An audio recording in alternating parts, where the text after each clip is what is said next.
Hello, I'm Isaac Hayes III, founder and CEO of Fanbase.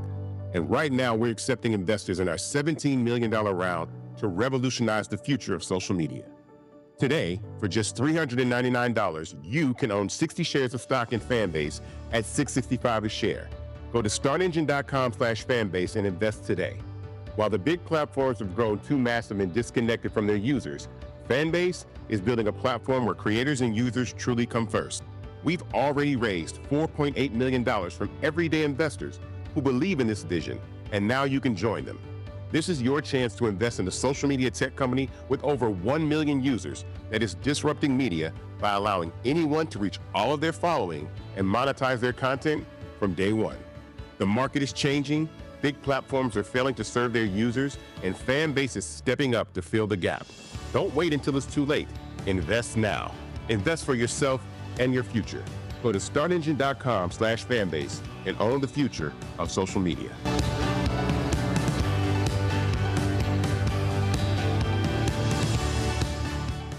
Folks, Black Star Network is here. Oh, no punches! I'm real revolutionary right now. Support this man, Black Media. He makes sure that our stories are told. Thank you for being the voice of Black America, Roland. Stay black. I love y'all. All momentum we have now, we have to keep this going. The video looks phenomenal. See, there's a difference between Black Star Network and Black-owned media and something like CNN. You can't be Black-owned media and be scared. It's time to be smart. Bring your eyeballs home. You dig?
Friday, February 7, 2025, coming up on Roland Martin Unfiltered, streaming live on the Black Star Network.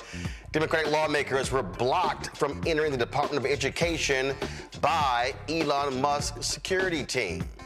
We'll show you that video. A federal judge has issued a temporary injunction keeping Donald Trump and Elon Musk, his co-president, from firing personnel with the USAID office. But while that's happening, they literally are removing the name of the USAID from the building, even though Congress has not gotten rid of the agency. We'll also discuss why federal workers should not take a buyout from Elon Musk. Folks, on CNN, there was a heated debate about the differing realities faced by black and white folks. Ashley Allison let them know what it's like being a black woman with lots of degrees, not getting paid her fair market value. MAGA is not happy at all. We'll explain why they're idiots. An Illinois county has reached a settlement with the family of Sonia Massey, the black woman who was tragically gunned down in her home by a white sheriff's deputy. And we'll talk more about what is happening in this country and how regular, ordinary people are being impacted by these billionaire oligarchs who want to turn the federal government into a private enterprise. It's time to bring the funk. I'm Roland Martin Unfiltered on the Black Star Network. Let's go. He's got it. Whatever the miss, he's on it. Whatever it is, he's got the scoop, the fact, the find. And when it breaks, he's right on time and it's rolling. Best believe he's knowing. Putting it down from sports to news to politics. With entertainment just for kicks, he's rolling. It's on go, roll, roll, y'all. It's Roland Martin, yeah. Rolling with Roland now. He's funk, he's fresh, he's real, the best, you know he's Roland Martin now.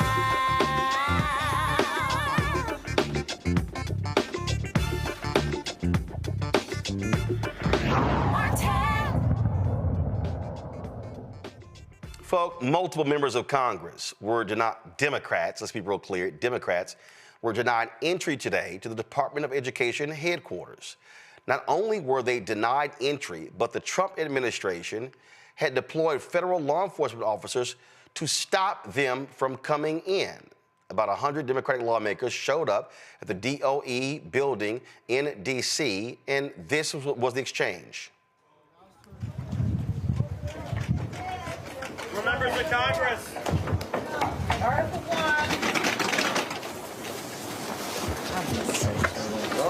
All right, now. Okay. We're coming in. We're coming in. We're coming in. Don't lock the door. We're coming in. Who are you? You're not coming in. Who are you? Who under whose Who are orders? you? Who are you? Who are you, sir? Do you have business here? We do. I have sent the assistant secretary a letter alerting her that we would be here today, and we've asked her for a meeting. Yeah, I don't know that that's been accepted, so until that's accepted. Who are you? And what do you do here? What do you do here? Security responsibility. Get out of the way. We pay for your job. We pay you. We're members of We pay you. Nobody has accepted a meeting. You are. We haven't heard that from the secretary. We haven't heard that from the spokesman. I'm relaying that. You are not the spokesman for the department. You are a security guard. Can you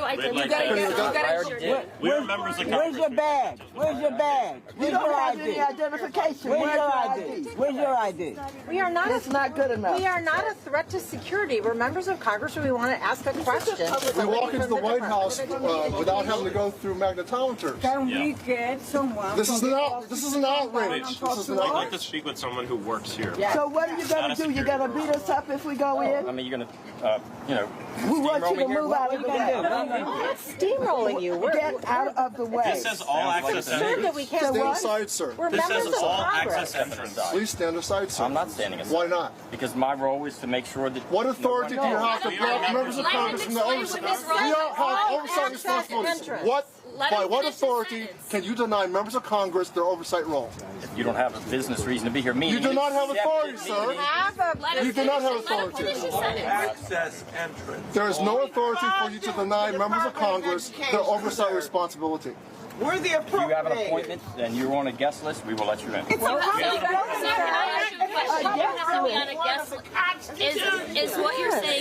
Is what you're saying? Or you have to have an escort. Let me Somebody ask come you a down to question. escort. Can I ask my question? Are you telling me today that you have to be on a guest list in order to come to the Department of Education? Either we are informed in advance if somebody's coming, or They knew we were coming. You were informed of this. 94 members of Congress. take you where you're going. Sir, 94 members of Congress signed a letter asking the acting secretary for a meeting and to answer a simple question. And she is apparently. I'm not aware of the meeting. So you have to be on a guest list to enter the Department of Education. Members of Congress, we don't have to be on a guest list. On a list in advance to have access, or if you're coming, then you have to let us know who your escort is. I don't know. That wasn't true last year. Did something change between last year? That's always been the No, it hasn't. I've walked into this building multiple times last year. I walked in. We were at least allowed to walk into that lobby, not stopped outside like this. It's no difference. I mean, you'd be stopped at the visitor's desk. We're Okay, trying let's to go. start the I'm doing that in advance. No. Why are you doing that? We're allowed to go to the We've visitor's got desk. 100 people out here. We're trying to These are members of Congress. These are members of Congress. We're trying to save your job. You won't have a job if we don't help you. This is no. You won't have any place to send your kids. We're here speaking for a ton of kids from coast to coast that deserve a quality public education, and this department should stay open, and we want to share that The message. leadership department's working to do that. Yeah. We're not so sure. That's why we're here. That's what we want to talk to her about. Last year, we'd be able to walk in and go to that desk. I mean, the response I got right here, that doesn't sound like, Sir. it's not dangerous. I'm going to stop you right there. No. I'm going to stop you right there and put it on the record. You did not get a dangerous response She here. told me to get out of the way? You did not get a dangerous response here, so I'm not going to let you put that narrative out there. He can lie I'm all not he going to wants let you to. put that narrative out there. I'm going to tell you to your face that that's a He can lie all We are he members wants of to. Congress, as she said. What I asked you is, do we need to be on a guest list to be in? Or somebody coming down to escort But you. there I was don't have no either. danger or threat to you. Go So get let's just somebody. make Go sure get that somebody. We are allowed to go to that desk there right was there. no danger to you. We are allowed to go to that desk right there. Go get Like I've somebody done to multiple escort us. times in the past years. Go get We're allowed somebody go to that desk. escort us in.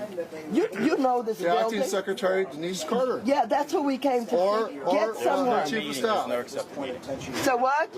I said there's not an accepted meeting. Why are you not letting us into Why that can't we ask for one? I'm doing it in Why can't we go in and Why ask are you for doing it in one? advance? That's not a thing. I have not seen that. Why can't we go in and ask for one? Can you send somebody from the Department of Education here who's not just a security guard?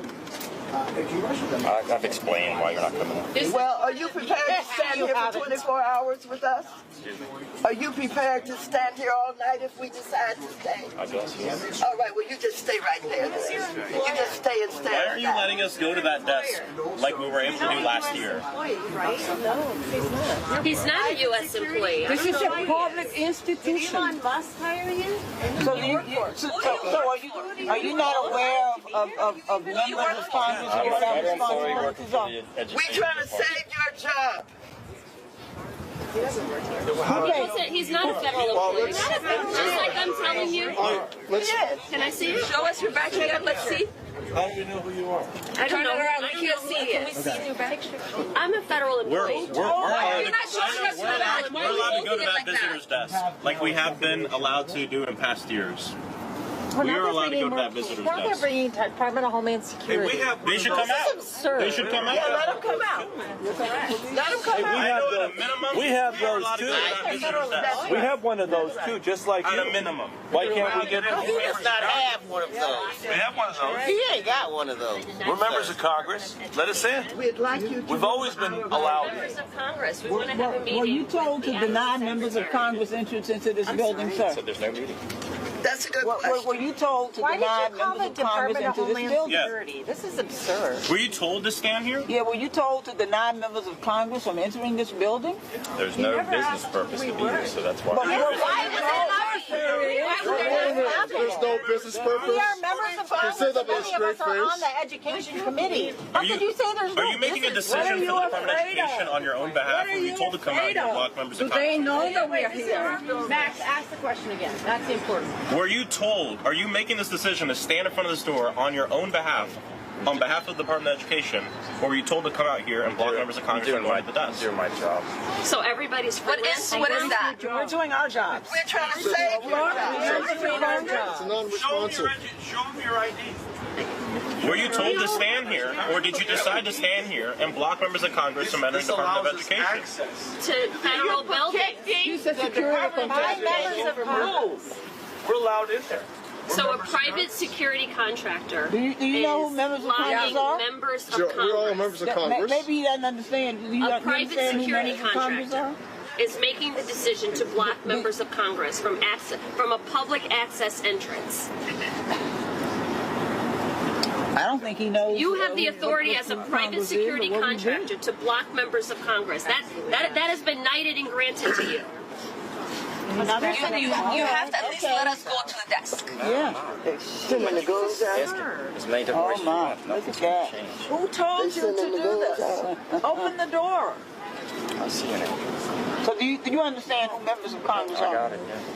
Well, and you don't care. Who are we then? I got the job to do. You don't care. We have a job to do. We're not dangerous people. We're not, I don't know, security. There are no thieves and thugs out here. We're members of Congress. We're parents. We're teachers. Each of us. There's our ID. Right there. We were elected to do this. This is our job. This is our job. We're doing our job. You're securing this building against who? Members of Congress. Who are you protecting? Against members of the people's So house this or is the represent the beginning people. of full transparency of this administration. That's right. The administration that talked about they're going to open the doors to all of these things and show the American public what is going on. They won't even open the door to this building to members of Congress. We are not posing any threat here. No, we are not dangerous people. We have not done anything. We're trying to request a meeting, and they have a private security contractor who on his own is making decisions on behalf of the Department of Education. So Congressman Hayes, what you're saying is they allow billionaires and his minions to come in I don't to this know who building. he is. I don't know who he is, but I know who I am. And I'm a member of Congress with oversight responsibilities trying to request a meeting, and a private security contractor is not allowing me to enter the building. They allow billionaires to go in this building, but Congressman Maxwell Frost and Congresswoman Jan Schakowsky took to social media to let the public know exactly what was happening. Here is Congresswoman Schakowsky. I'm standing in front of the Department of Education, and a group of members of Congress want to go in to discuss any plans that the president or Elon Musk may have to diminish the rights of students. What have they done? They have locked us out. And as I look inside, there are several policemen there to prevent members of Congress to go in, and a man standing in front of the door who won't even tell us who he is. This is disgusting.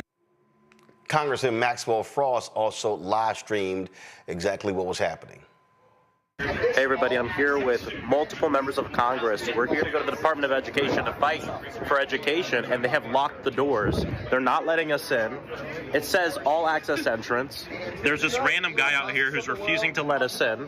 His name is And right here, what's his name? His name is Jim Harefield. And right here, they have armed officers as well, acting like we're dangerous. A year ago, I'd be able to walk into this building and not be locked out. This is what they're doing. Elon is allowed in, but not you, not your elected representatives, not parents, not students. Elon can go in, his goons can go in, but not the representatives of the people. Folks, Congresswoman Summer Lee of Pennsylvania posted this. I went to the Department of Education to demand answers as Trump and Musk aim to dismantle it. Republicans never miss a chance to claim they are the defenders of children, but when it comes to making sure kids have an education that sets them up for success, they are nowhere to be found. Folks, this is happening all across Washington, D.C., but also across the country. What Donald Trump and his co-president, Elon Musk, have unleashed is a dictatorship. Literally, a coup is taking place right before us. Now, there are people out there who are on the right who say, oh, how dare you use the language of a coup. But do understand, the people who this one security guard denied entry to the place, and his name is Jim Harefield. He is the Education Department's Deputy Assistant Secretary for the Office of Facilities and Logistics. Now, here's what's crazy here. To suggest that he can prevent duly elected members of Congress from entering a federal building by saying, well, you need an escort, is utterly nonsensical. That's as if you or I decides to come to Washington, D.C., and if we go to the Cannon building or any of the buildings that house the House members and the Senate members, do understand, every single one of you has a right to walk into that one of those buildings, go through security, literally walk to the office of your member of Congress. So for me, in the 30th Congressional District of Texas, is Congresswoman Jasmine Crockett. I, as a constituent, have the right to decide to go to that building where her office is, walk in, walk to her congressional office, walk up to the desk of the assistant and say, I would like to speak with my congresswoman. But what co-president Elon Musk and co-president Donald Trump are doing, yeah, that twice impeached, criminally convicted felon, what they're saying is your members of Congress do not have the right to meet with anybody in this administration, to question anything, and they can't even step foot in the building. And behind him, you didn't see it, were several other security guards. My panel, Michael Imhotep, hosts the African History Network show in Detroit. Matt Manning, civil rights attorney out of Corpus Christi, Texas. Dr. Zachary Kirk, educator and content creator out of Atlanta. Glad to have all three of you here. I mean, what people need to understand what's going on here, and it's not understating this. And man, I'll start with you. They don't care about civil rights. They don't care about labor rights. They don't care about any of that. They are intruding. They are firing everyone left and right. Elon Musk has access to the personal data of millions of Americans. And one of the things that is absolutely crazy to me as this thing begins to unfold is that they also announced, I'm going to pull this up, and y'all got to trip just to understand what's going on, how these folks are operating. They literally have announced that they're treating Elon Musk, the co-president, totally different than, frankly, anybody else. Let me pull this up here. Wait till y'all see this here. And that is, they were asked at the White House, if you want to know what kind of special dispensation he has, Matt, what they've decided, I'm going to show this tweet, so give me a second. Y'all won't believe, well, y'all probably, you will believe this because it's been happening. But they have designated Elon Musk as a special employee.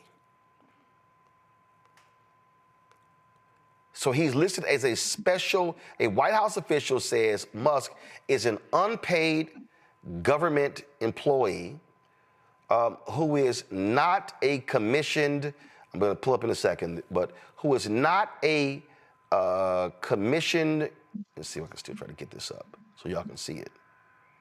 Give me 1 second. While I'm trying to connect it, I want to go ahead and read it. He is a special government employee who is not a commissioned officer. He will file a confidential financial disclosure report.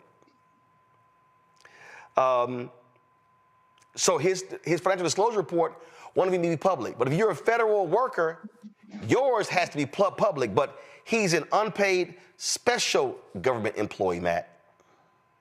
Yeah, and from what I understand, that means he's supposed to have, a certain period of time that he's allowed to do this job. I think it's 800 and some odd days is how it's customarily done. But, that's a subterfuge. Look, what we're seeing right now is we are seeing a continuing pushing of the boundaries and descent to authoritarianism. I mean, all that's really being asked right now is how much will the American people take before there's a real pushback, a real revolution? Because the idea that democratically elected members of Congress cannot get access to a public building is absurd. I mean, when I was in college, I worked on Capitol Hill in the Cannon building, just like what you were talking about, right? And what would happen? Constituents would come every day and go through security. They'd be vetted, and they'd go right to their public office. The fact that a dude in a polo is standing in front of these doors telling democratically elected people that they can't come into the building should be terrifying. But what's happening right now on Fox News is they're calling Maxine Waters and all of them unhinged and talking about how Trump and his policies have the Democrats scurrying, and they're spinning it to look like people we have elected to do our business are somehow doing something unhinged by trying to do that business. This is the tip of the iceberg. And frankly, the only question we should be asking ourselves is how much longer are we going to let this kind of thing happen before people are just forcing entry into buildings? I mean, frankly, like the idea that a dude in a polo can keep out elected Congress people is absurd. And it is proof positive of exactly the kind of thing that we go around the world saying we're trying to prevent through military action, right? All the time. We go around the world talking about anti-democratic action and why the United States is here to save the day. And in real time, we are watching that exact thing happen in the United States when Elon Musk and his cronies are given full access to data that otherwise people with high security clearances would have access to. This is, I mean, it's unprecedented, but it's terrifying, frankly. And Michael, we absolutely know, we know 100% that if Democrats had blocked the doors and prevented Republicans from being able to enter any government building, Fox News, Megyn Kelly, Ben Shapiro, all of them would be going absolutely crazy 24 hours a day, 7 days a week. And so those thugs at those media outlets, they don't give a damn either. They all are a part of the same fascist system. Absolutely, and that's why Donald Trump took so many people from Fox News, white nationalist TV, and put them in his administration, like Caroline Leavitt, White House press secretary, like Pete Hegseth, Secretary of Defense. But I have to, I disagree with you a little bit, Roland. These Republicans in the Trump administration, they do care about civil rights. That's why they are specifically targeting them and erasing them. That's why he rescinded Executive Order 11246 from President Lyndon Baines Johnson in 1965, which is called affirmative action. They are specifically targeting it. Now, when we look at what's going on with the Department of Education, he signs an executive order to shut down what was created by Congress. This is Chapter 11 of Project 2025 deals with dismantling the Department of Education. This is what conservatives have wanted to do since President Carter signed it into law in 1979. And one of their arguments is that they feel, even though the Department of Education does not set curriculum, contrary to popular belief, they have been making the argument that the federal Department of Education is overstepping their authority when it comes to certain issues. And a lot of this has to go back to dealing with segregation and desegregating schools, things of this nature. So this is what we've been warning Black people about. And one of the things they want to do is they want to stop student loan forgiveness. Okay, and you're going to see them going after funding for HBCUs as well. We know under Biden-Harris, we got $17 billion for HBCUs from 2021 to 2024. You're not going to see anything like that coming from the Trump administration. So this is what we were warning people about. And even though the president can't technically dismantle a department that Congress created, but with Elon Musk controlling the Treasury payments, $6 trillion in Treasury payments, what happens if they just cut off funding to the Department of Education and starve it? These people don't care about the law. But as Dr. Greg Carr has told us a number of times, there are no rules. One of these days, we're going to learn that.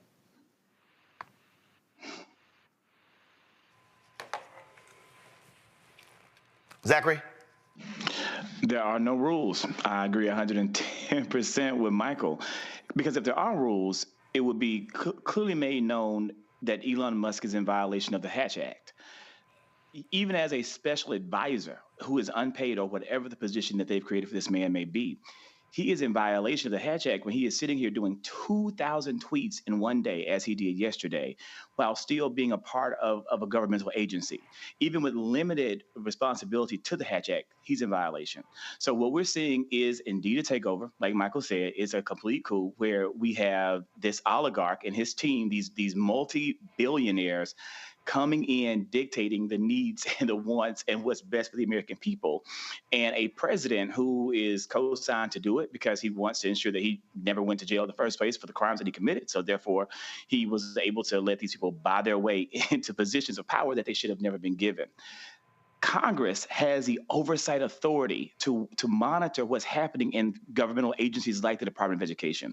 The fact that these elected leaders, elected by the people, were not given the opportunity to go into a building to oversee what's happening in that building, especially when they're being bombarded with calls from their constituents, is shocking. It's shocking. And I think we're seeing an absolute, what many people are saying, a constitutional crisis slowly beginning to unfold.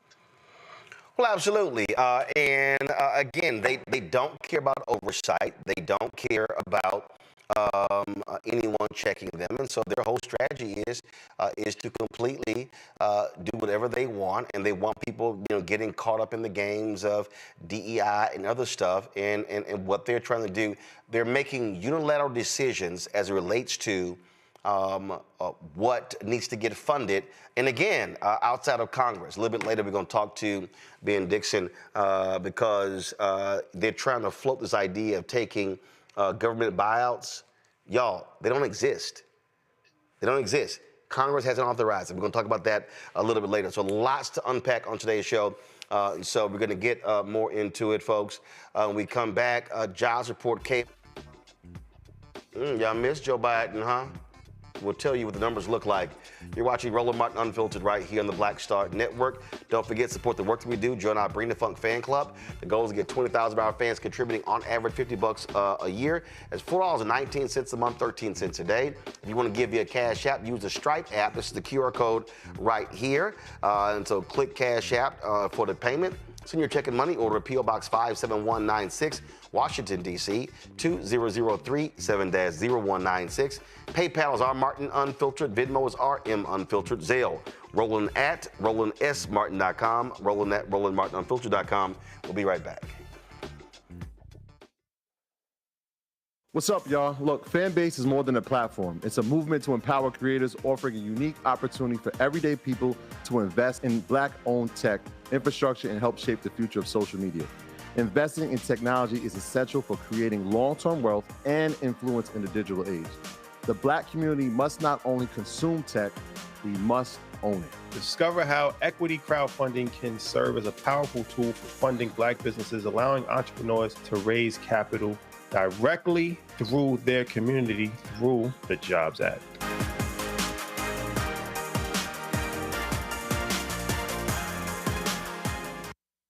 Coming soon to the Black Star Network. Well, y'all, when you're on that stage or when you're and you're seeing 2 and 3, 4 generations in the audience, that's got to speak to you about the power of what y'all have become. Oh, most definitely. I think we were doing our show before our break, and remember, I was watching this kid. I could not take my eyes off him because he was about 9 or so. He was sitting in the front row with his over on the right-hand parents. side. Yes. I was amazed that this kid knew everything, and I was like tripping to see how many songs this kid actually knew. And he knew them all. And he knew them all. We had to go over there and bring him on stage and take a picture with him, you know, at the end of the show and stuff, because it was just that amazing. It's like, this is crazy. You know, the music travels everywhere, you know, like what Philip was saying, seeing this young kid, then you hear our songs on commercials, cold commercials. Then you have the younger ones that hear our music in animation.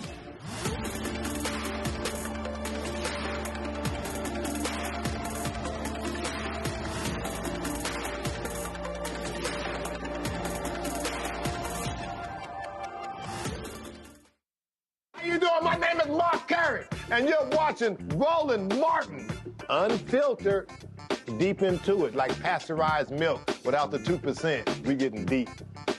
You want to turn that shit off? We're doing an interview, motherfucker.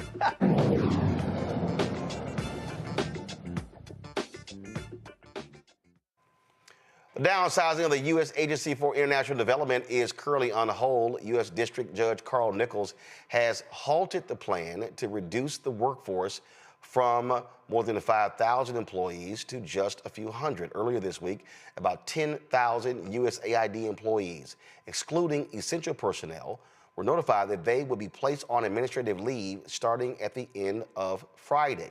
The American Foreign Service Association, representing 1,800 foreign service officers working with USAID, and the American Federation of Government Employees filed a lawsuit against the Trump administration on Thursday.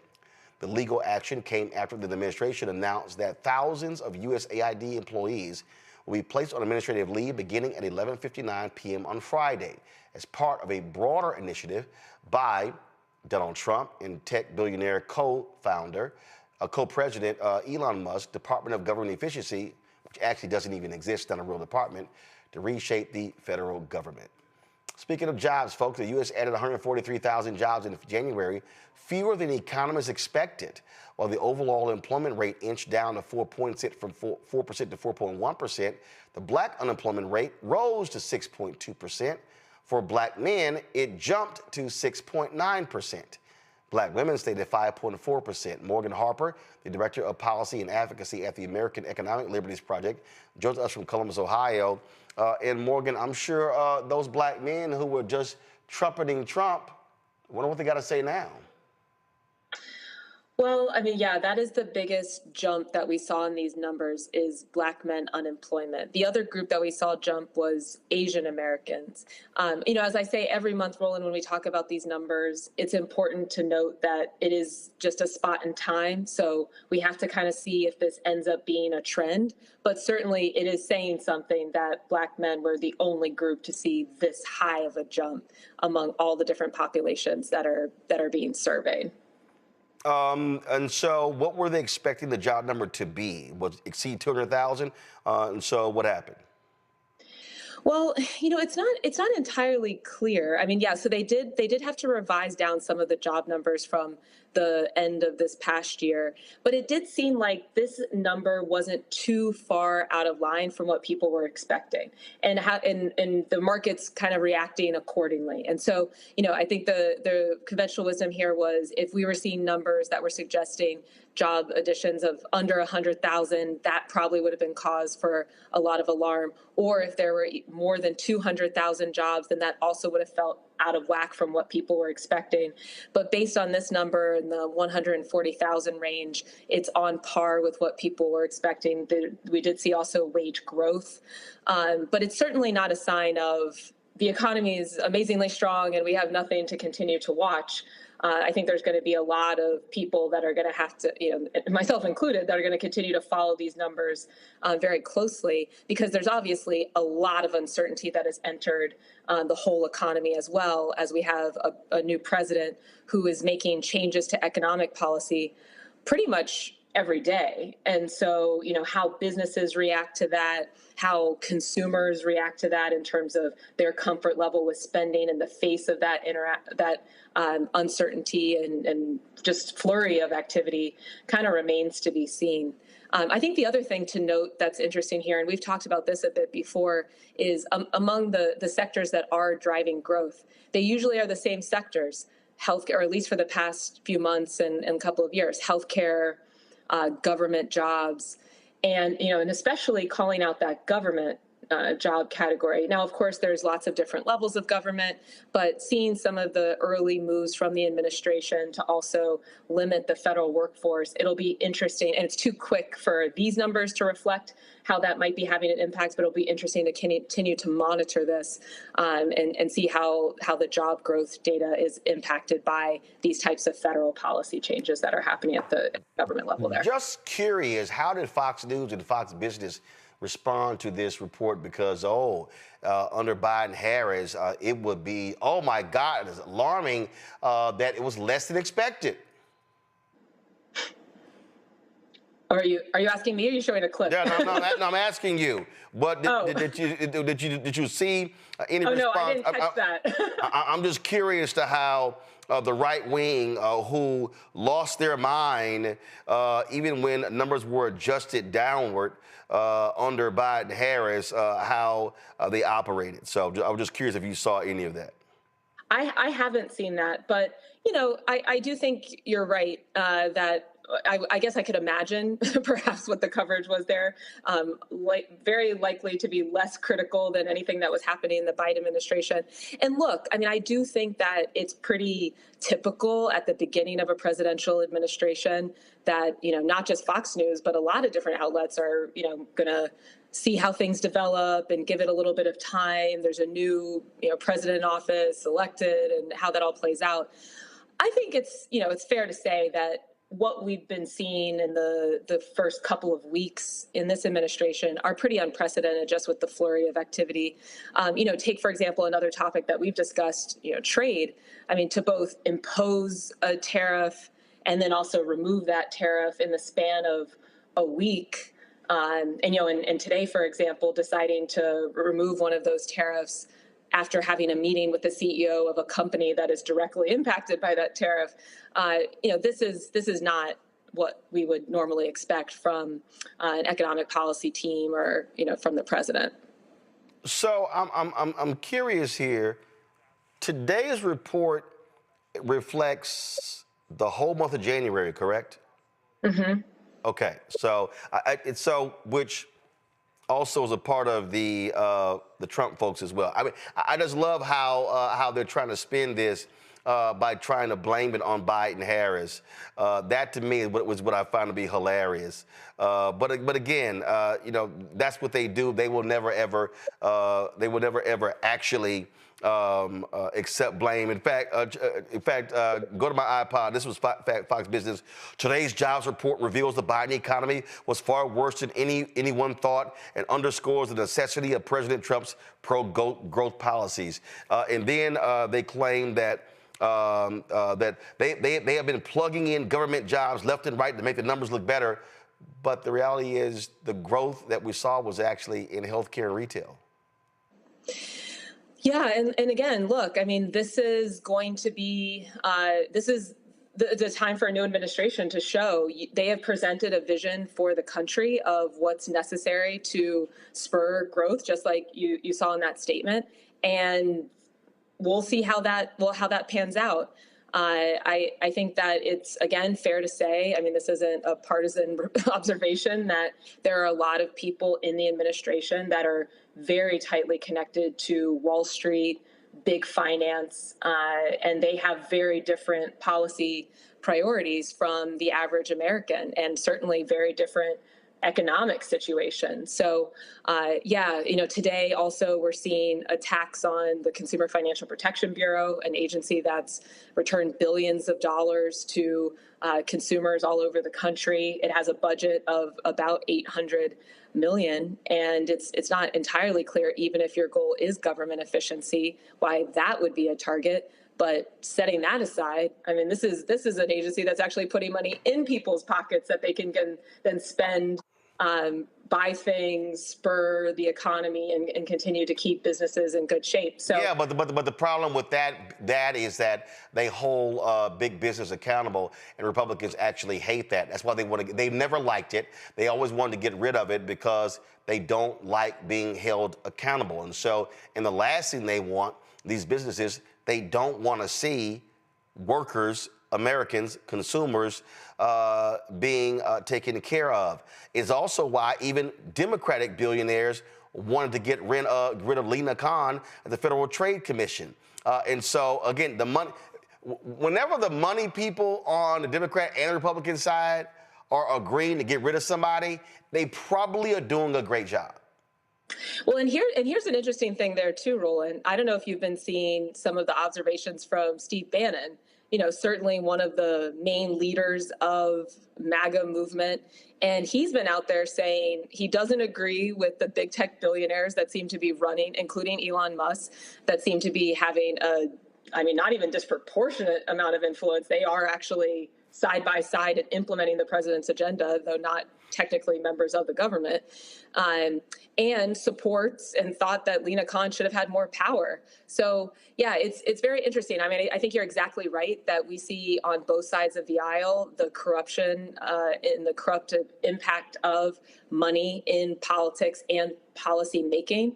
But then we're also starting to see these splinters where a lot of different types of folks are starting to call out some of this influence and actually holding some of these large businesses accountable that have been profiting enormously at the expense of the average worker, business owner, and a lot of communities. And ultimately now we're seeing the effects on democracy too. To that particular point, I want to play for you. I'd never ever play anything from Steve Bannon, but I want to play for you so people can understand what you were just talking about. Listen to this here.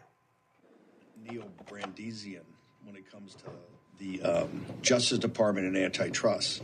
I think Lena Khan should have been given more power, should have been able to do more things. I think there's obviously a big problem. I think a big problem in Silicon Valley with, these are monopolistic powers that have gone from kind of market control and profits to really digital platforms and rent seekers. And so I'm a huge believer in that. Also a believer on taxes. The taxes are going to have, unless we can close the... Now he's saying that, so what he's laying out there, because he says that he's a true populist as opposed to conservative, Republican, and what's happening is these tech folk, what they're really doing is they are desperately trying to turn the federal government into private, like a privately run company. And so when you listen to their language, when you listen to them lay out things that need to be done, this is the concern. And so, and what they're trying to do is in many ways different from even what some Wall Street folks do. And so it's very interesting when you listen to it. And I received give me 1 second, I'm gonna pull it up. As a matter of fact, I'm gonna send this to you, Morgan, because I think you're gonna really enjoy this. There was a document that I received that sort of explained this, that I thought was really, really interesting and compelling. Give me 1 second. So I can't airdrop when I'm connected to the Roku, but now I'm, let's see here. Let's see, where is it? Let me see the document. And so, give me 1 second. Almost there. So this is what I'm seeing is that what we're seeing is what is called a private takeover of government. And it says the report outlines a troubling shift happening in the U.S. government where Elon Musk and his allies are consolidating power over critical federal agencies and infrastructure. What started as an effort to make government more efficient has turned into something bigger, much bigger, a private takeover of key government functions. And so it lays out, what's going on. But this is the key right here. Unvetted, inexperienced hires under 25 years old have been given control over key government functions through DOGE. Many of them come from Silicon Valley neo-reactionary movement, a radical ideology that opposes democracy and supports a tech CEO-run government. We're going to hear a lot more about that neo-reactionary movement. And that's really, I think, what jumps out here that we have to be paying attention to.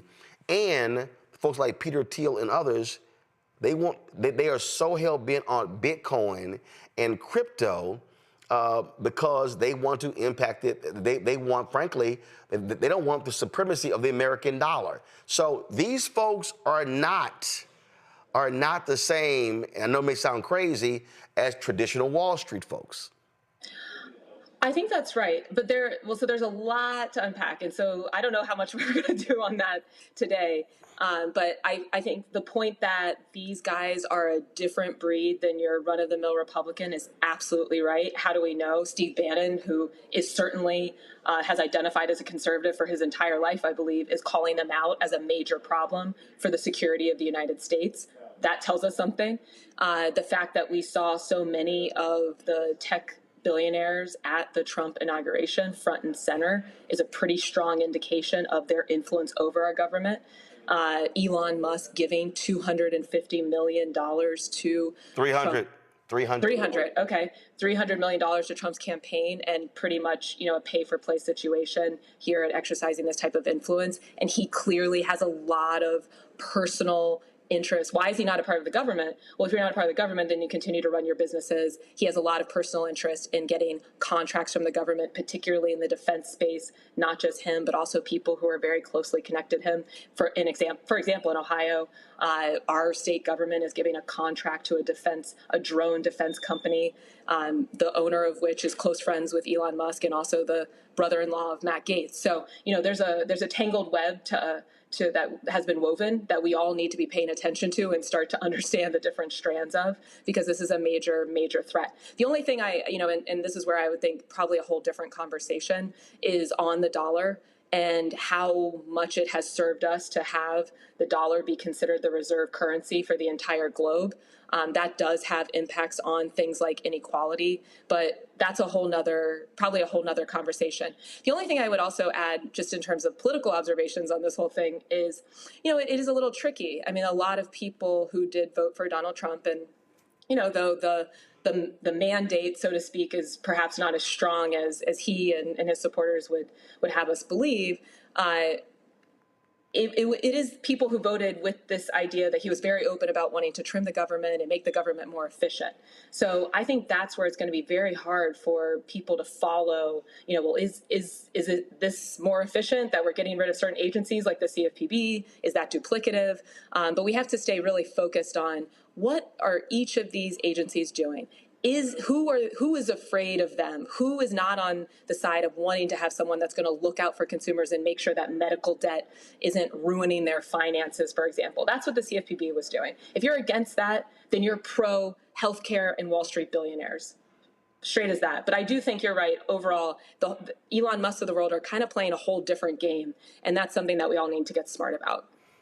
Well, absolutely. Very quickly. And listen, it is about consolidating power, and it's about them, again, being in control. It's how they want to use AI, and they want to cut everybody except themselves. Yeah. I mean, I do think that there is look, I'm not saying that there's no one that's in the administration who genuinely wants to make government more efficient. Me, for example, I'd love to make government work. I've worked in the federal government. There's certainly room to make things more efficient, streamlined, but it doesn't appear that that is the main goal of some of these early actions. Again, how do we know? I mean, take, for example, something like USAID, $40 billion budget. The defense budget is $800 billion. And is on its way to $1 trillion. Yes, half of which, and this isn't Morgan making this up, this is all publicly reported. You could look at Department of Defense documents, half of which almost is going to defense contractors. This is crazy. And so if you're serious about addressing government spending, look at that. P.S. Healthcare is twice as much money for the federal government going to healthcare as to defense spending. So what are we talking about? Immediately putting people who are doing good health projects. And again, a whole different conversation about what we're doing with USAID and how much of it we should be doing. But we are being told that this is about government efficiency. And if you're talking government efficiency and you're not talking the billions and billions of dollars that are being spent on healthcare, or the billions and billions of dollars that are being spent by the government on defense that are going directly to huge monopolists, then you're not being serious about efficiency. And we need to be absolutely clear about that. I don't believe a second that they care about efficiency. They care about control. Morgan, we appreciate it. Thanks a lot. Thanks for having me. Ellen Weintraub, chairwoman of the Federal Elections Commission, is refusing to step down from her position after the convicted criminal in chief tried to fire her. Weintraub received a letter on January 31st informing her that she had been removed as a member of the FEC Commission, effective immediately. This comes after the Orange One has decided to fire anyone who is not loyal to his racist agenda. White House Principal Deputy Press Secretary said it's not up to Weintraub if she remains on the commission. FEC commissioners serve staggered 6-year terms with 2 seats subject to an appointment every 2 years. 1 seat is now vacant. Commissioners are nominated by the person in the Oval Office and confirmed by the United States Senate. But let me also explain to you how shameful, despicable these people are. Donald Trump removed the commander of the Coast Guard. And if you want to know how callous and ridiculous these people are, they informed that woman that not only are you out of your job, called her up and had told her she had 3 hours to get out of her house. This is what I'm talking about here, Michael, in terms of how they're operating and how they think. To say, not only to remove you from your job, you're out 3 hours. 3 hours, woman had to pack up and leave. Not her office, where she lived. Yeah, and from my understanding, the initial letter she was given gave her up to 60 days to move, but something changed.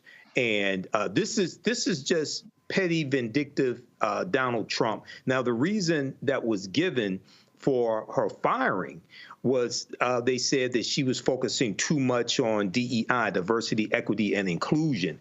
But to my knowledge on this, they really couldn't cite any specific instances. Of course not. Of where she was actually violating any policies or anything like that. No, the problem is she's a woman. The problem is she's a woman. She's a white woman, but she's a woman. The woman spent 36 years in the Coast Guard. 36 years in the Coast Guard, and then they were like, you're out. And then because under the guise of, we're trying to end a lot of this government housing for retired military personnel. But it's important for people to understand when you look at the changes that are taking place, the executive orders and different things like this, policy changes, you see a commonality of them using DEI to wipe out policies, to revoke executive orders, to shut down government entities, departments. And they don't have to give an example, but they're using that as an excuse. They'll also say something promotes Marxist theology or Marxist ideology, and then they'll say the Green New Deal. Okay, but they use DEI across the board, and all this is laid out in Project 2025. This is one of the things that they explain. So go ahead. No. So I mean, this is why. This 2024 presidential election, the stakes were higher than ever. Okay, so this is going to get worse. This is the fight of our lifetimes. But Zachary, I dare say, I'm gonna play this soundbite. This is what they did not like. Listen. We currently have nearly 40% women enrolled at the Coast Guard Academy. I'm really excited about the talent and the diversity that I see coming through the academy. My daughter is in the Coast Guard as a lieutenant, and there is just nothing but opportunity for her and all of the men and women that have joined the service. I'm really excited about the future as we look. Zachary, here's the reality. They want white heterosexual men. That's what they want, white, heterosexual, Christian men. They want white, heterosexual, Christian, right-wing men. who are also undereducated. That's what they want serving, and they want to ensure that all of the opportunities given to Americans through the military benefit that group of people. I agree 100%. And that's what you're seeing reflected in the policies that are being pushed by this president and the rhetoric, the very dangerous rhetoric, as Michael said, that he's using. And understand these racists. Give me 1 second. Remember earlier in the week, we told when Trump all of a sudden began to attack South Africa. Mm-hmm. Okay. Give me 1 second.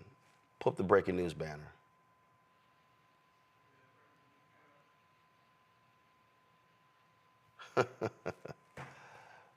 I'll tell you what this white supremacist is doing, y'all. This white supremacist has now signed executive order, signed sanctions against South Africa for their recent land seizure bill. He's ordering all aid to South Africa be halted, and he's ordering federal agencies to prioritize humanitarian relief and admission to the United States for Afrikaner refugees. So what Donald Trump is saying is, and remember, Elon Musk tweeted this a couple days ago, we need to bring these white South Africans to the United States. And just so everybody knows, Zachary, do you know 3 of the biggest billionaires supporting Donald Trump? Elon Musk, Peter Thiel, David Sachs, all 3 white children of apartheid.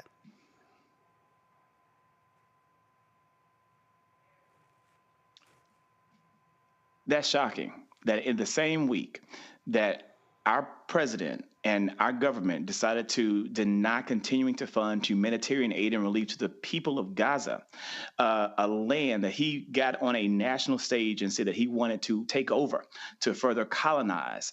He is now also saying that he wants to give financial recompensation to Afrikaners in South Africa. This is what it says, Matt. The United States cannot support the government of South Africa's commission of rights violations in its country or its undermining United States foreign policy, which poses national security threats to our nation, our allies, our African partners, and our interest. Huh? Exactly how is South Africa actually doing that?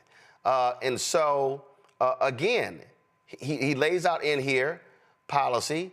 It is the policy of the United States that as long as South Africa continues these unjust and immoral practices that harm our nation, whoa, I'm sorry.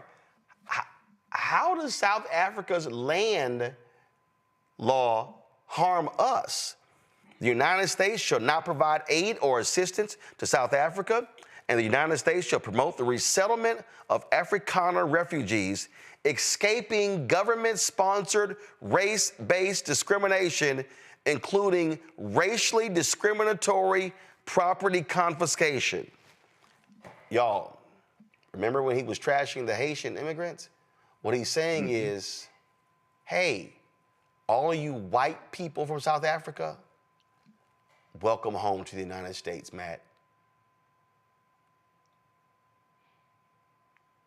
How are 334 million people being held hostage by 2 dudes? That's what's happening right now. Like, seriously, how does South Africa's land law affect us at all? Beyond that, if the 3 billionaires supporting you are all South African, why are we surprised by that? Like, I don't understand this. I do not understand this, because if this happened on a much smaller level, the response to this would be overwhelming and would be violent. Let's be honest. If 2 dudes came onto a block and tried to tell the people who live there how they were going to live, they would get forced off. And I understand he's the elected president of the United States, but I cannot understand this. How are we sitting here trying to apply rationalization to the patently irrational? What is the response beyond revolution? I don't understand it. Like, seriously, what do we do? Because it does not make sense to me that 2 people are holding an entire country hostage in a country that purports to have a history of standing up against tyrants. This is patent tyranny. I mean, I don't understand what we do beyond taking different action, because I don't understand how we're at this point, and I don't understand how we're all allowing it to continually being pushed out, the bounds, right? That's why all these executive orders are coming out. It's all about testing the law and seeing how far you can go, and the courts are not going to respond quickly enough. I don't understand like how this is happening and how we're watching it happen in real time and we're not responding differently. First of all, it's happening, and this is for all of you folks, FBA, B1 or not, who sat here and said, oh, y'all are shills, y'all are all in the pocket of the Democrats, y'all are all covering up. And so, oh, he's going to make America great again. And so what happens? Casey loses in Pennsylvania. Sherrod Brown loses in Ohio. Okay? That's 2 seats right there. Then you have the other losses. So the Democrats lost the Senate. You had you had political gerrymandering in North Carolina. Those 3 seats in North Carolina, that's how Republicans have the majority in the House. And so you have no lever of government that can actually hold them accountable. Because the Republicans, they ain't saying nothing.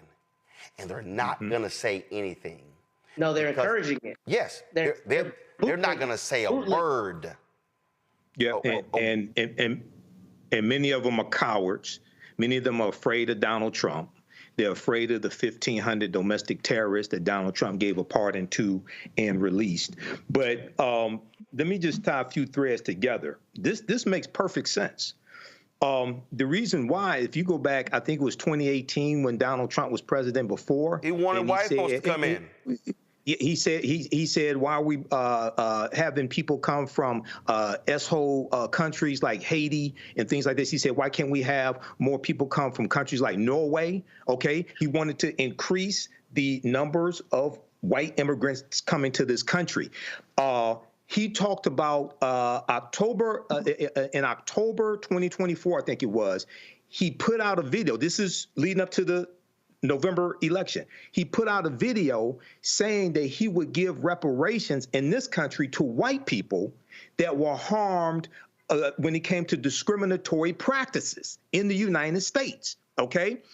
When he was president before, he accused South Africa of taking land from the white South Afrikaners. At the same time, this is the same accusation he's making against Cyril Ramaphosa, the president of South Africa. He just made that accusation a few days ago, and Ramaphosa said we're not doing that. So he doesn't need evidence. He just puts the lie out and then puts this out. And after they cut USAID, after they shut down USAID, okay, and for those who say we shouldn't give humanitarian aid to other countries, that's less than 1% of federal spending. Okay, that's only about $40 billion. Federal spending, annual federal spending is $6 trillion for those that don't understand math. USAID was instrumental in dismantling apartheid in South Africa. Now you got this white supremacist, at one point, illegal immigrant, according to his brother, Elon Musk. And now many people think Elon Musk is the real president. Now they put sanctions on South Africa and they want to bring white South Africans here. This makes perfect sense. And I wish Dr. Greg Carl was on this show right now. He'll give a whole dissertation. This is the white nationalism, not white nationalism and Christian white nationalism. This is a white supremacist wet dream come true. This makes perfect sense. But again, Zachary, numerous times I laid out on this show. I'm sorry, not even just on this show, just real simple. Everything that's going on, every single thing that's going on. There it is. I laid out right here. I tried to explain to people. First of all, in 2009, when I was waiting to go on CNN with John Avlon, I laid out in the book, John and I were talking, and I said, John, I want you to understand something. We're living in the beginning stages of white minority resistance. He was like, the same John Avlon who's now in Congress. He's like, Roland, what do you mean? I said, well, white America, even though they represent a majority of the country, at that time, I think the number was 63, 67, I forgot what it was. I said to him, I said, they are about to lose their minds. I said, they are about to show their true colors. They are about to go crazy because they cannot handle 2043 when America is going to become a nation that's majority people of color. And I said, you are about to see the reaction. For the last 16 years, that's what we've seen. Great replacement theory. Elon Musk is constantly tweeting about birthing rates and how America has low birth rates and how white European countries, they're not having enough children because they're freaking out that it's too many black people and Latinos. We can't have this. Germany, exact same thing. Angry with African immigrants. But Germany is losing population. Italy, losing population. These Western nations, and folks, there's a direct correlation to them swinging to the right wing in the face of this because they're trying to protect whiteness. And when Donald Trump last time called African nations shithole countries, and when he kept attacking Haitians and nations of, and actually said, oh, I forgot, was it Denmark or something? Can't we get people from like Denmark or whatever, one of those really white countries, Finland or whatever? No way. That's what he said. That's what he said. So this, oh, the Afrikaners, oh my God, they're facing so much discrimination, despite the fact that they got the land because of discrimination against the overwhelmingly black country. Mm-hmm. This executive order by Donald Trump is about protecting whiteness. Go to it.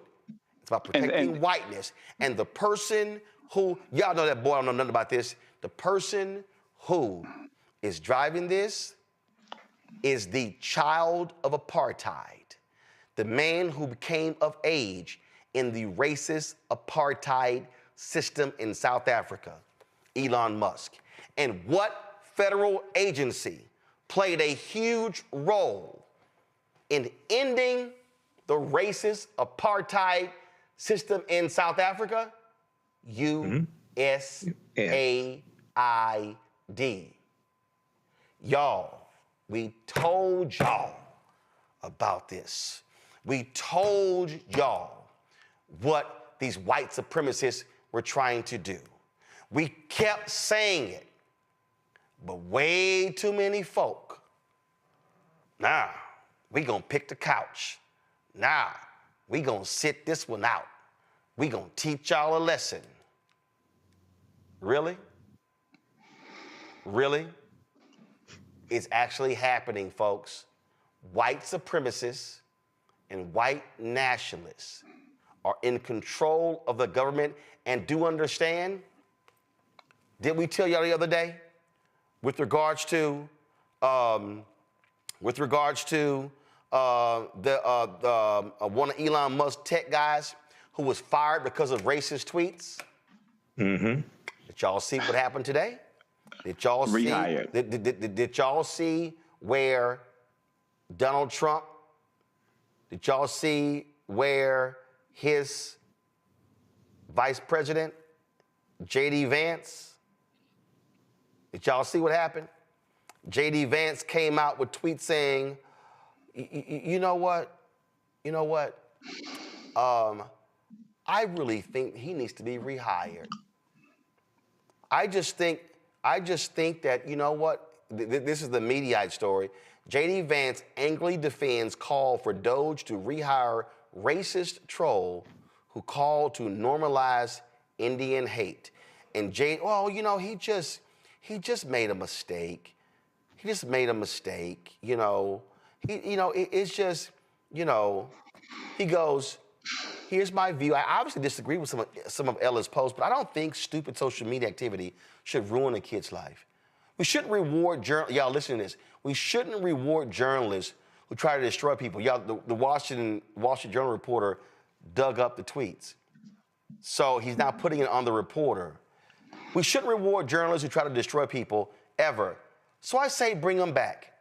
If he's a bad dude or a terrible member of the team, fire him for that. Ro Khanna responded to that. And then Elon got in on it. It was like, you know what? Yeah, good idea.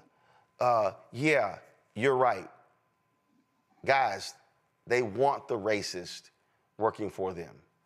And remember, the other racist we told you about, that guy Beatty, remember the one who posted he had the tweet as recent as October 2024. First of all, this is what that racist posted on January 6, 2021. He was fired in the first time Trump was there. He posted this on January 21st. He said that Tim Scott, Ibram Kendi, Black Lives Matter, and K. Cole James of the Heritage Foundation all should need to learn their place and take a knee to MAGA. All black people. 2 of them prominent black Republicans. That's literally what this racist posted. Then this is what this same racist posted on October 4th, 2024. Competent white men must be in charge if you want things to work. Unfortunately, our entire national ideology is predicated on coddling the feelings of women and minorities and demoralizing competent white men. Y'all, that was 3 months ago. And have the Republicans said anything? No, because they welcome these racists in the administration.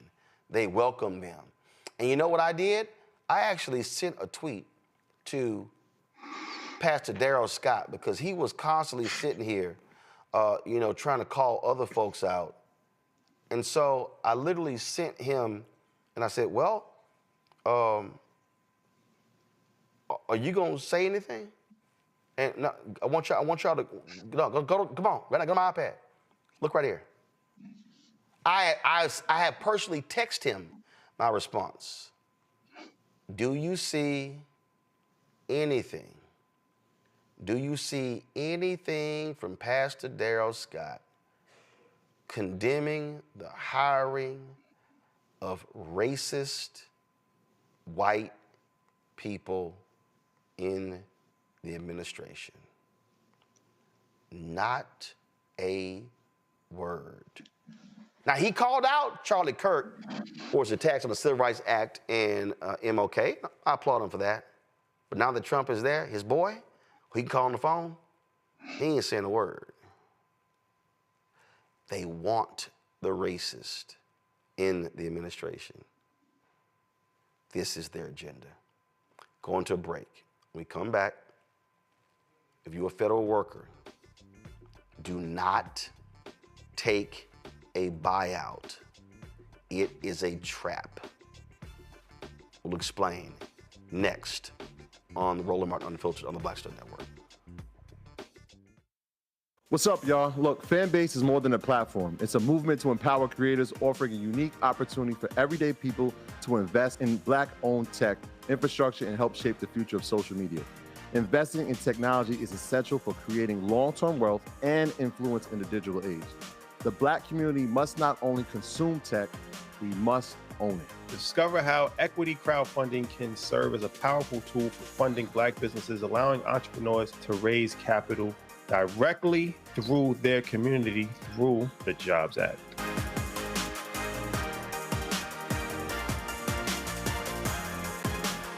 Now that Roland Martin is willing to give me the blueprint, hey, Cyrus, I need to go to Tyler Perry and get another blueprint because I need some green money. The only way I can do what I'm doing, I need to make some money. So you'll see me working with Roland. Matter of fact, it's the Roland Martin and Cheryl Underwood Show. Well, should it be the Cheryl Underwood Show and the Roland Martin Show? Well, whatever show it's going to be good.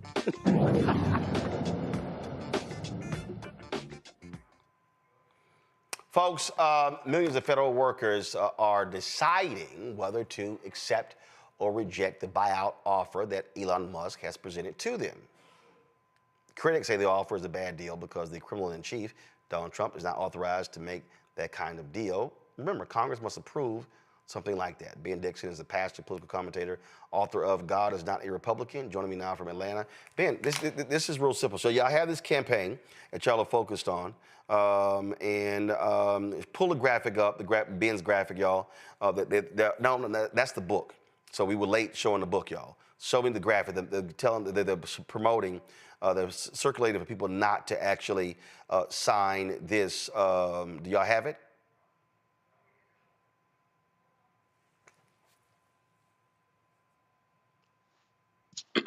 Thanks for having me, Roland. All right. So Ben, y'all are trying to get these federal workers not to accept this buyout. Explain. Yes, exactly. And I'm glad I heard you almost say black, because we know so many federal workers are black people. We know for certain that Congress has not authorized any type of buyout. And we know for certain that this was off guard. A lot of people, even in Donald Trump's administration, was caught off guard by Elon Musk creating this buyout package. We are encouraging all federal workers to, one, not fall for it because, like you said, it is a trap. But number two, they are the front line holding the line against MAGA. We need them to stay in their jobs, in their positions, and make sure that they hold the line. Do not take the buyout from MAGA. Have you communicated with some? Because I saw one report earlier this week that an estimated 20,000 federal workers had actually accepted the buyout. I was talking. It's interesting. I saw this tweet. I brought it up yesterday from the right wing radio person, Buck Sexton, and he was like, well, it tells you these people won't accept the buyout because, they want to keep these cushy federal jobs. And my response was, no, idiot. It's because the buyout is not real. It's fake. It's fraudulent. This is the graphic. I just pulled it up myself. This is the graphic right here, Ben. Y'all pushing out. Federal workers do not resign. Do not resign. America needs you. Resist from within. Document everything. Demand excellence. MAGA will fail. But the most important thing, and spread the word, no MAGA buyout. But again, it's illegal. The federal, there's nothing there. There's nothing there. Congress, actually, it starts in the House. Congress appropriates money. There is nothing there in the federal budget that says, yeah, we're going to pay these buyouts. That's right. That's right. So it's smoke and mirrors, and it's to create a momentum. They're trying to create a momentum so that federal workers will quit on their own. They understand that they don't have the power. They have to go through the bureaucracy. They have to go through red tape to try to fire any of these individuals. And so they're trying to entice them to quit. But like you said, it's a trap. There's no congressional approval for this. This is Elon Musk talking out the side of his neck, trying to run a fast one on you. Federal workers do not resign. And if you know a federal worker, if you know somebody who knows somebody who knows somebody who's a federal worker, please spread the word. Do not resign. My panel, Matt. So, Pastor, what happens if people don't take these resignations or this buyout, and the administration says you got to go and people just decide not to leave? Like, what are their rights literally in terms of being in a federal building, removal? What does that process look like? The reason I ask that is my understanding is something like 2% of the federal workforce is considering taking this, which means the other 98% are not, which means there will be mass action, presumably, as it relates to firing. What is your understanding on their rights in terms of removal and that kind of thing if they choose not to take this buyout and their hands are forced? Well, thankfully, many federal workers are unionized, and many of the unions are speaking out right now, letting it be known that they are collectively denying and refusing to even consider this buyout. And so their first line of defense will be their unions, their union attorneys, those individuals who know how to file a wrongful termination suit. That's their next line of defense, to make sure you have your lawyers as much as you can get them, if you have them, to represent you immediately if you're fired. But while you're there, most importantly, we need you to document everything, because we expect a functioning government with MAGA just like we did underneath Joe Biden. And so federal workers can document the incompetence that we know comes with MAGA. And also, I mean, I've seen some stories, Bill, Ben, if you can speak to this, that where some have speculated that if you take this buyout, it could have implications regarding your federal pension. That's right. No, absolutely right. The part of the buyout, again, this is something crafted by Elon Musk. So you have to think that this is something that comes from the corporate sector. And hold on, before you say, and it's literally the exact same language. He took it from what he did at Twitter. So they just copy and paste it. Right. He copied and pasted the fork in the road email headline. Right. And so this is him letting everyone know that it is Elon Musk. He is trying to show how big his ego is and how much power he has. He did not consult with any of the department heads, any of the cabinet members. He made this move. It was disruptive even to MAGA, if you can, imagine that. He superseded the disruption of MAGA. And to what end? To lie to people, to try to entice you to quit. That's how they win. Workers, federal workers, please, for the love of everything, hold the line, do not resign. Zachary. One thing that I think is my question, right, as someone who does content creation, how can we get the word out on a broader scale to ensure that the federal workers know that, one, this probably is a violation of the Anti-Deficiency Act, and that the max you can get anyway from the government would be $25,000, so this would exceed that for many of these employees. How do we get the word out so that they know to stay and just toe the line? No, absolutely. We have to get the word out one by one. We can't, there's no platform big enough that's going to come in and save us. So we need every content creator, every person in a text thread with your family, even some folks you haven't talked to in a while, anyone that you know from high school or college or your church that might be a federal worker. We need to reach them as individuals. We need everyone to do their part. The other thing is, I'm honestly, as I'm looking at the live audience with Brother Roland tonight, we need everyone in the live audience to go and recruit 5 more people to come and sit and listen to the wealth of knowledge that's happening here. It doesn't matter how much content we create if we don't get eyes on that content. So we need to get 100,000 Black folks watching Roland Martin every night. That's how we get the word out. Michael. Pastor Ben Dixon, can you talk about exactly what a civil service employee is and how that differs from an appointee? Yes. And how does this play into this whole buyout? How does this play into Schedule F employees, which is part of Project 2025, and eliminating about 50,000 at least employees and replacing them with Trump loyalists? Absolutely. Thank you so much for that very important question, because civil employees, civil workers are actually advanced based on merit, test taking, qualifying, expertise, they go through the mill. Any federal worker would tell you they worked and gave their life, everything they could to get to the position that they are in, versus MAGA, a bunch of incompetent, cave-dwelling troglodytes who don't believe in science, who don't believe in truth. They don't believe in anything but servitude to Donald Trump. We guarantee, we know without a shadow of a doubt, if these federal workers resign, they will be replaced by people who are incompetent, incapable, and ideologues. All right, thank you. Matt. One more question, Pastor Ben. So my understanding is under President Clinton, there was some version of federal workers being asked to leave. I don't know all the contours of that, but if you would please let us know, is there any precedent for this? And if so, how was it done legally there, so we can contrast to what we're seeing, the illegal, actions going on now?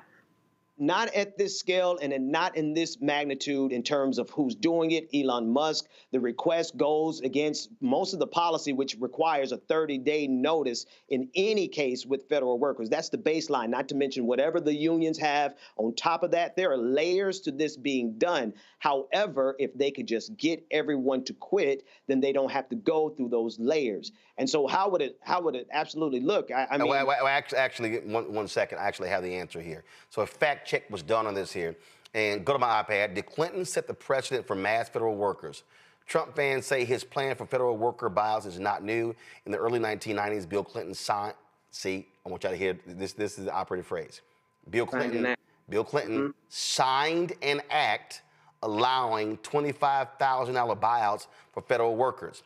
That was passed by Congress. And that's right here. Under Clinton, the government offered mass buyouts. But there's a key difference with what's happening under Donald Trump. A bipartisan Congress overwhelmingly approved Clinton's program following months of review. That's the difference. There it is. That's the difference, because this is being headed up by Elon Musk. He has taken his prerogative, he's taken his ego, his pride, and his platform, and has decided that this is what the United States of America is going to do, as opposed to Congress passing legislation. All right, then. Again, folks, we want you to, is the graphic on all your pages, and I'll put on my Instagram page? Yes, it's across all of social media at this point. We need just everyone to get this image, send it to people in real life that you know, call, text them. Federal workers do not resign. Absolutely, because again, if you voluntarily take the buyout, you're also putting in jeopardy your legal status. So and I'm sure Matt, being a lawyer, will tell anybody, you want to protect every legal opportunity that you have. You don't want to take that buyout. Don't even get near it. And I need people to understand. I know Christopher Wray and these other people, they resign. Y'all, I'm just going to tell y'all this here. When I worked at a radio station, KRLD in Dallas, Jack Hines was a news director, and so Jack wanted me to resign. Hell no, I ain't resigning. So somebody came to me and said, Roland, I don't understand. I mean, they're trying to force you out. I said, you never quit because you can't file for unemployment insurance. That's right. I said, you let them fire you. Y'all, getting fired today ain't the same as it was 30, 40 years ago. I don't give a damn. Let them fire you. That's right. Then you have a better legal standing. Then the unions can file lawsuits on your behalf. What you don't do, you don't voluntarily quit. That's right. You don't Thank do you it. so much. All right, Ben, I appreciate it. Thanks a lot. Thank you, man. Thank you. Going to a break, we come back. Y'all, they lost their minds on CNN when a sister talked about being the lowest paid despite all her degrees.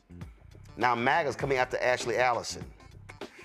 Y'all know I got to educate these fools on the reality of systemic racism.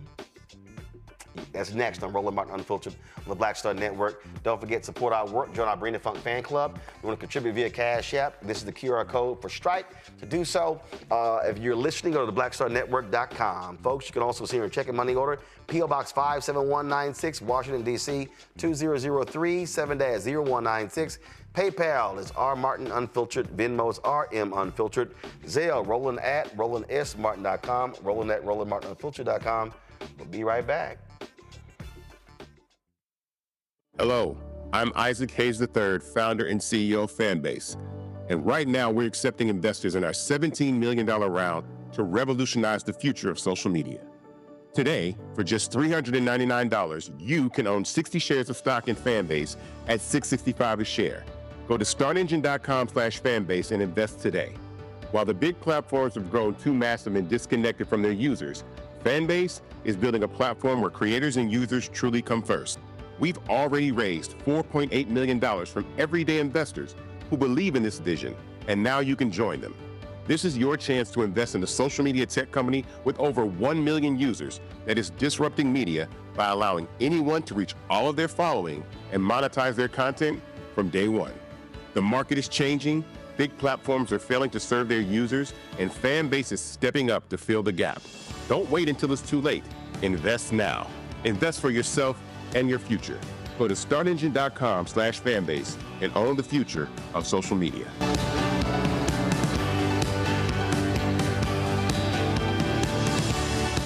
Hey, what's up? It's Sammy Roman. Hey, it's John Murray, the executive producer of the new Sherry Shepherd Talk Show. It's me, Sherry Shepherd, and you know what you're watching, Roland Martin Unfiltered.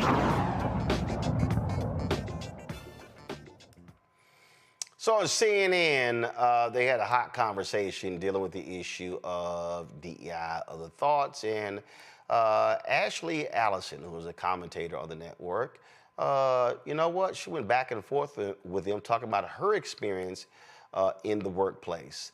MAGA is really upset with what she had to say. Watch this. People that they like to be around. Do you think they like to hire the also best people for the job? But I also think around the idea of diversity. No, Donald Trump hired all of his friends. But I want to go back to people that are in his cabinet right now. You know, because you are a smart man. I know you know this. Why don't you understand how political appointments work? I don't understand. It's not about, but this is, can we just go beyond, can we just go beyond the cabinet? Because, yes, the president gets to pick whoever he wants, and the Senate is now for the Republicans, and I would have hoped that some of them would have had more profiles and courage, but they didn't, and they actually put people in that I do believe in your party you have more qualified people who could be in that cabinet. I'd like to think that, but that's not what they chose. Secretary of Defense. That's not what they chose, so go for it. The issue in this country right now is we live in different realities. That's right. I live in a reality where I know I do not have the same opportunity as you. I know I don't. And you know and that I know too. what, Scott? I got it. And you know that. Let me just tell you about me. I'm gonna let you finish, but I want to answer this. I'm not talking about how you feel. I'm talking about how I feel. Me, a black woman in this country. But not in this city. And I will run. And if you want me I'm a New Yorker, not in this city. You cannot say that. You can't say that in this city.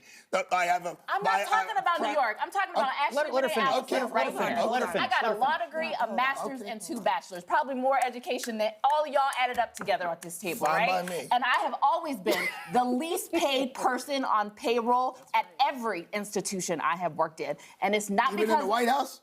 Even in the White House. Well, whose fault is that? I don't think you worked for George W. or Trump. Well, guess what happened when I was there? DEI.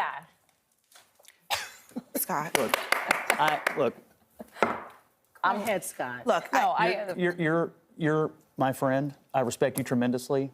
I think you're probably the smartest operative in the Democratic Party, and they should listen to you more. That's number one. Number two, you and I share a comparable background. We're both from the Midwest. We both come from middle-class families, lower middle-class families maybe. I actually think we share a lot of similarities in our journey. But I think you made it, and you are the most respected voice often at every room or every table you're in, not because of anything other than your talent and your work ethic. And that's all anybody ever is asking for, is for people with talent and work ethic to make it. And that's what I see in you. That's how I see you. But let me tell you something about my story and my family's story, is that we have faced discrimination. I have faced discrimination. I just said I was the least paid person, even in this moment sometimes, to my counterparts. It is just the reality of the country we live in. And I'm not saying, I do believe I'm qualified. I know I'm qualified. You won't ever tell me I'm not qualified. But the system that I live in doesn't matter about my qualifications. All right. See right there. And that's the key. See, you heard Scott. Oh, my God, you're great. You're wonderful. I think you're so talented. It's about hard work and your knowledge. She's like, dumbass, you didn't hear what I said. I'm talking about the money. I'm talking about being grossly underpaid. See, this is what the right wing does. And see, remember, Pence and Trump last time, systemic racism. I don't believe in it. They want to deny it. It reminds me when I was on Patrick Bet-David's podcast. I had to school his ass. When it came to racism and housing. And if y'all want to see, now first of all, his ass ain't even from here. He from Iran. He ain't even from here. He tried to say in an interview, why don't I go back to the neighborhood I grew up in? Why don't your ass go back to the country your ass from and fix that? Watch this. I just want y'all to understand how these people are nuts. Are you familiar with Palmdale? I'm gonna need you to be drug tested. Seriously. Yeah. Do you even know today? We've done the stories in Florida. When somebody's black selling their house, the appraisers will come in and literally give them a value $100,000 to $300,000 less because they're black. You know that that's actually happened, right? You'll take one story and say that. Oh my God! On how many occasions has that happened? That Are you serious? Do you think a message like okay? Why don't you go ahead and Google? Why don't you go ahead and Google? How many times has that happened? No, I believe it's happened, but how many times has that happened? The New York Times literally just did a story talking about the systemic racism that exists within housing appraisals. This is a fundamental problem. I'm trying to see you're living in a different reality. What progress are you making by saying that? What progress? So what you're doing? I'm trying to end that. Okay. Do you know how inherent? Okay, hold on. You said you're Middle Eastern, right? You're trying to. Hold on. You said you're Middle Eastern, right? I am. Yes. How would you feel? How would you feel? Yes. If you're selling your home, you've got a home that you know, right? And you put upgrades in it, and you know your home is worth $500,000. Yeah. And somebody comes into your home, and they see your photos, right? And they see your family, and then they go back and they go $350,000. You go, what the hell? So you tell that story. Wait, one second. To get people to be convinced that that's happening. It's actually out of 1,000 appraisals. Oh my God. Out of 1,000 appraisals, how many times does that happen? Out of 1,000 appraisals, how many times does that happen? You want to pull that up?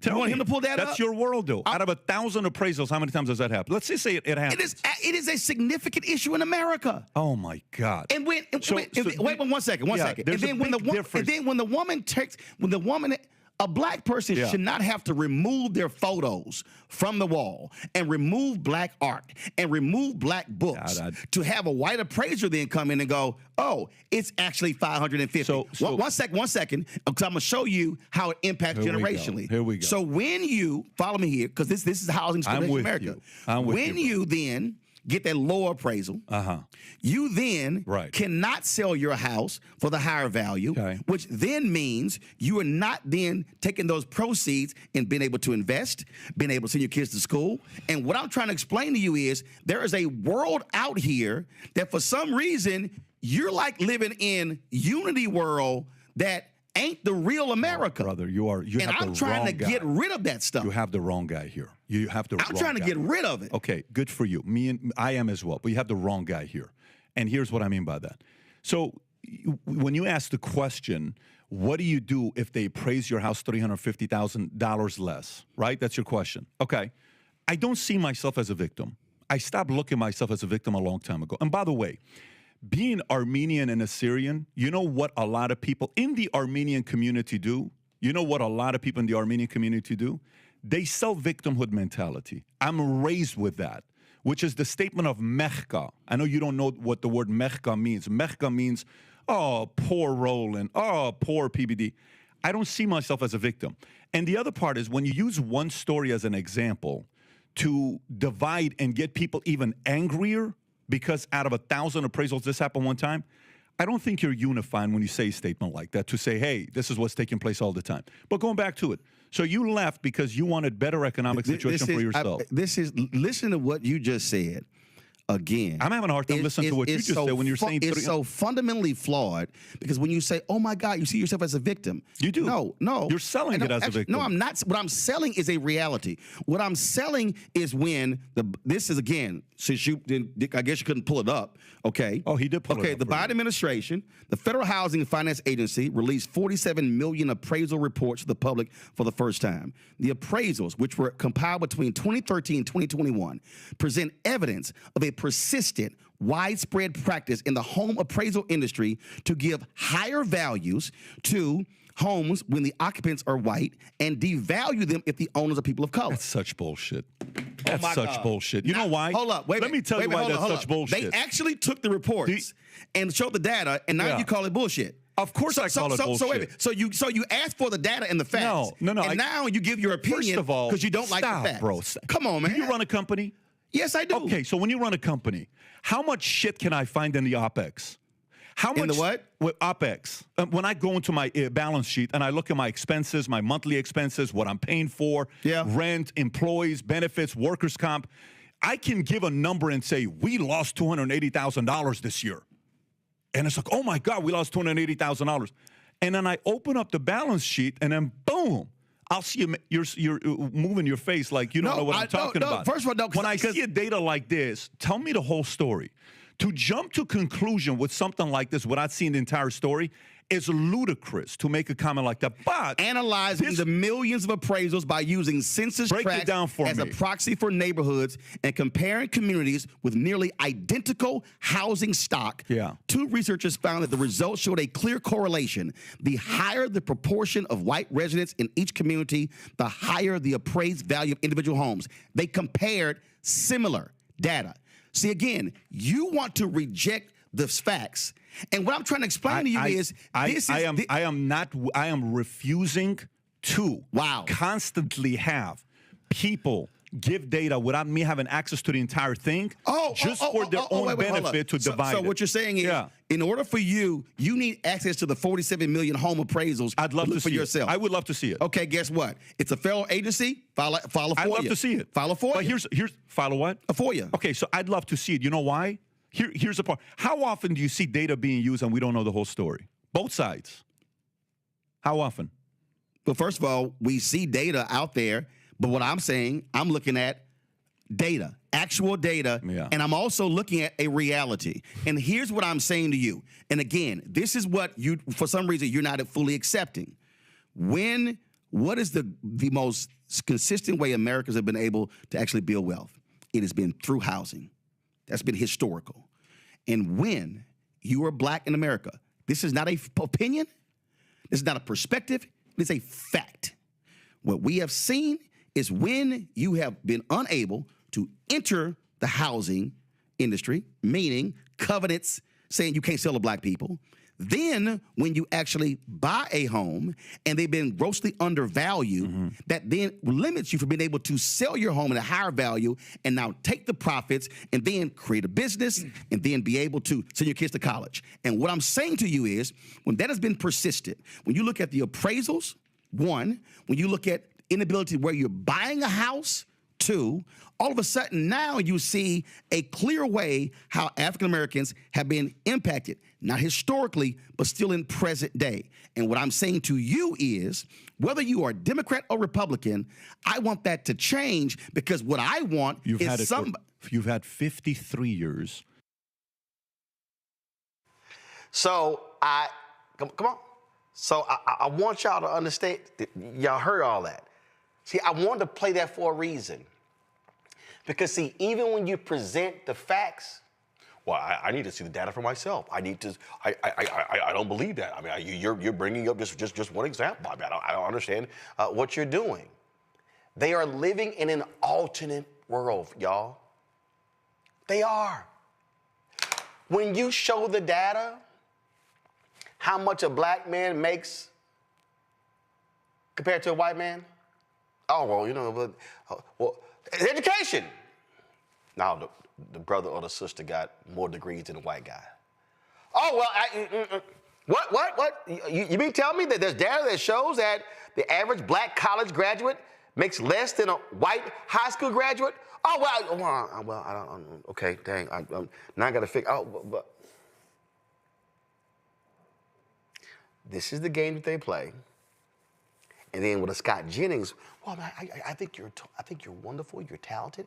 You're very smart. I think you're the smartest analyst in the Democratic Party. They should be listening to you. I think you're amazing. You've got work ethic. And he never addressed her central issue. I get paid less. This is the bullshit that we deal with, Matt, Zachary, and Michael. I'm gonna start with you, Matt. And that white folk, even white liberals, but especially white conservatives, white Republicans, can't deal with.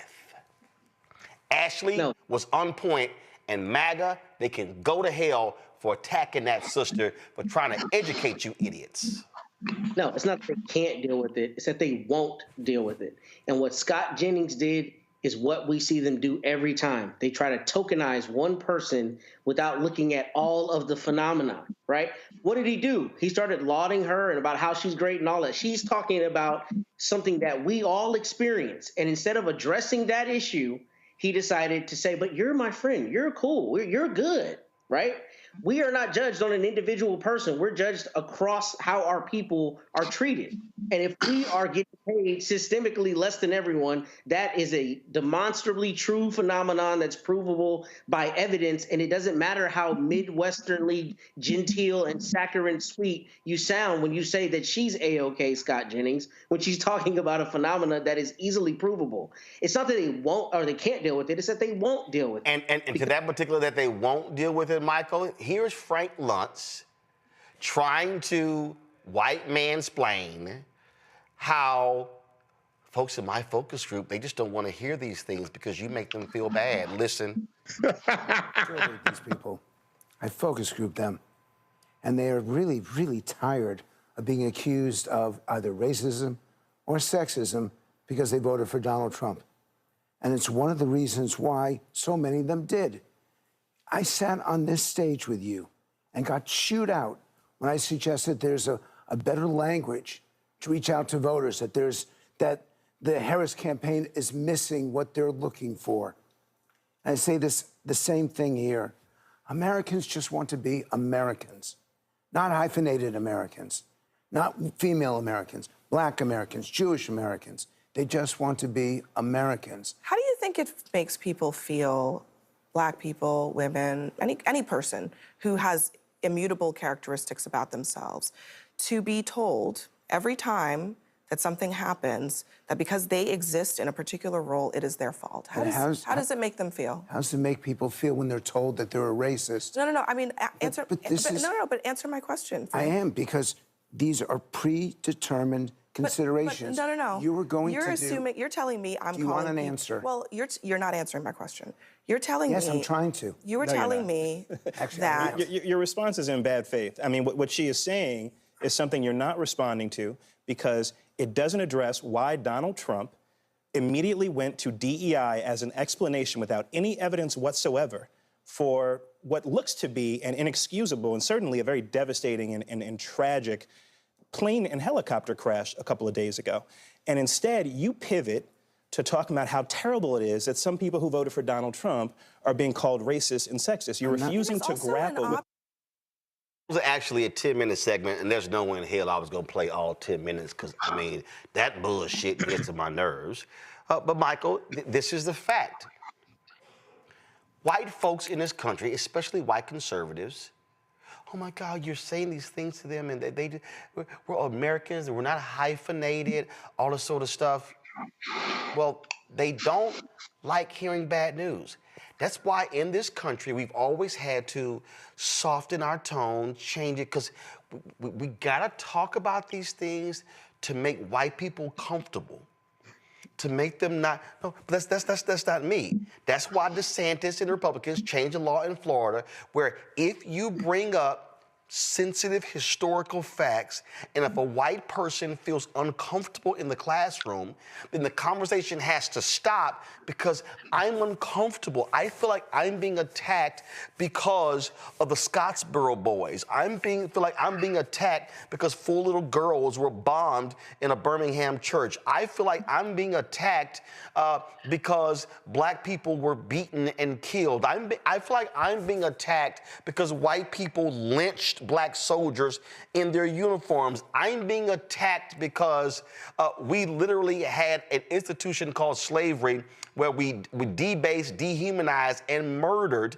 and subjugated people of African descent. And so, therefore, since I feel attacked, we can't talk about it. We can't mention it. We can't talk about it. And so, oh, I'm sorry, we can't talk about how Black women, you're being grossly underpaid, but you got multiple degrees. We can't talk about the Black people in corporate America who train the white people who then get promoted, but the Black person who's far more qualified never gets actually promoted. No, we actually can't talk about those things because, Michael, it makes them uncomfortable.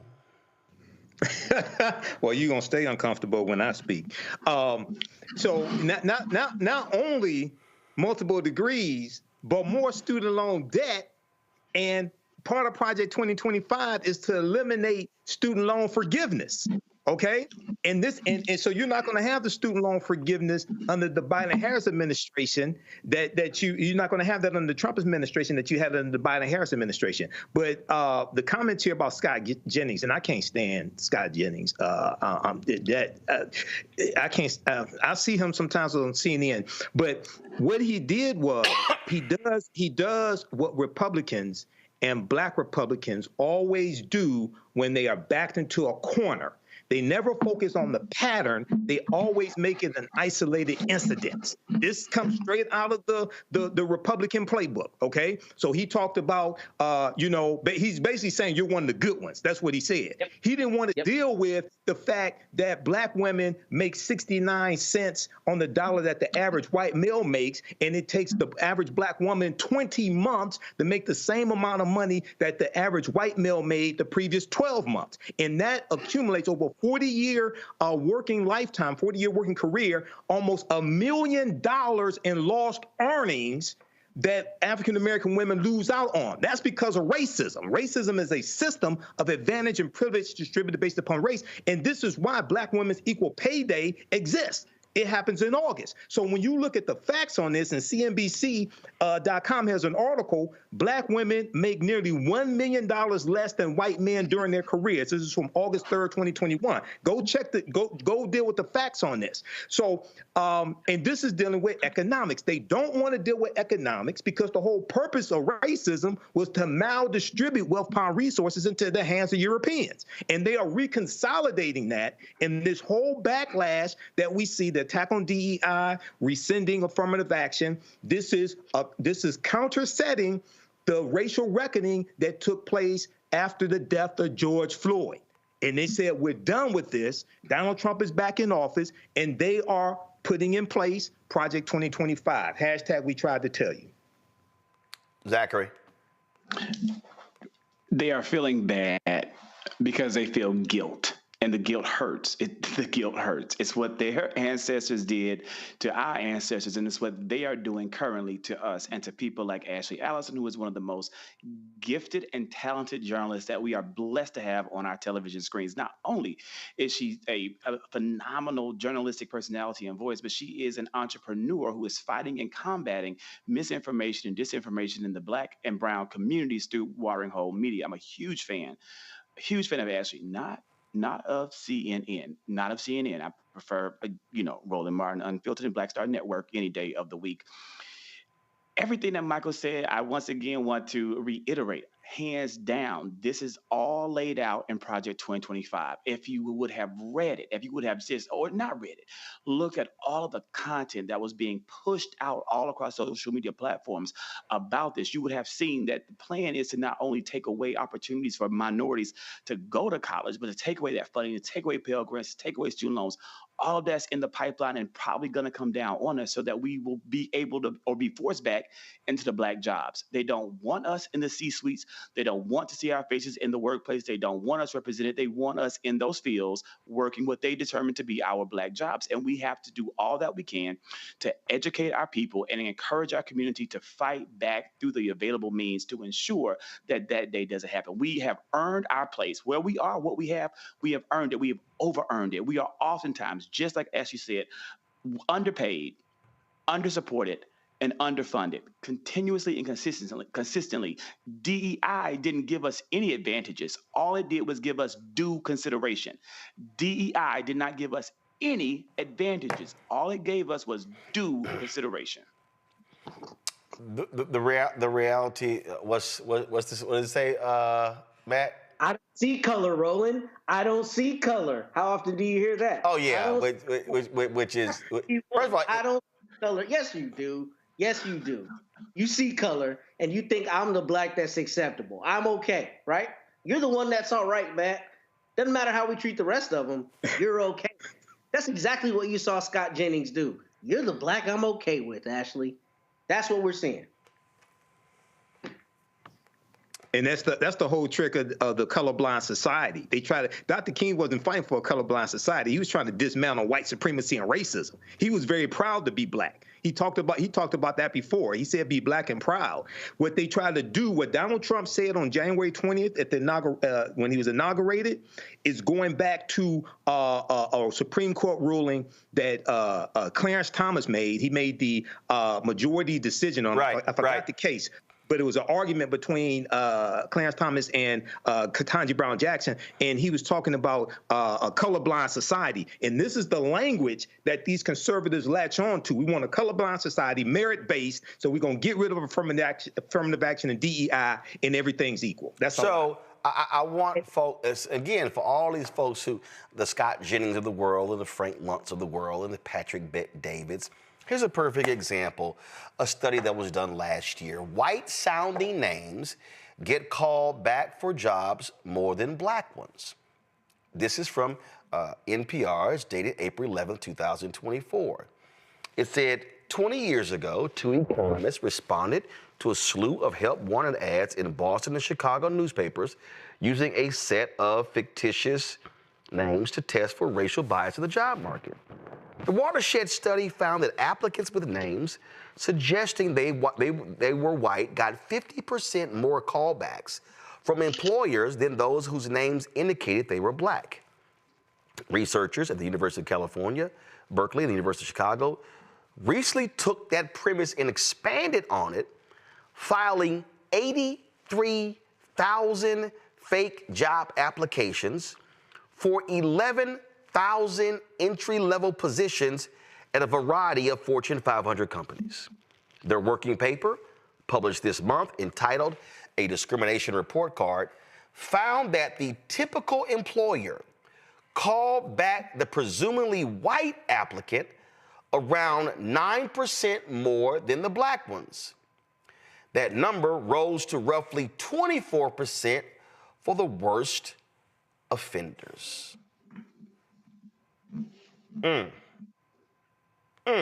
What's it? So this is the point. Same resume, different names.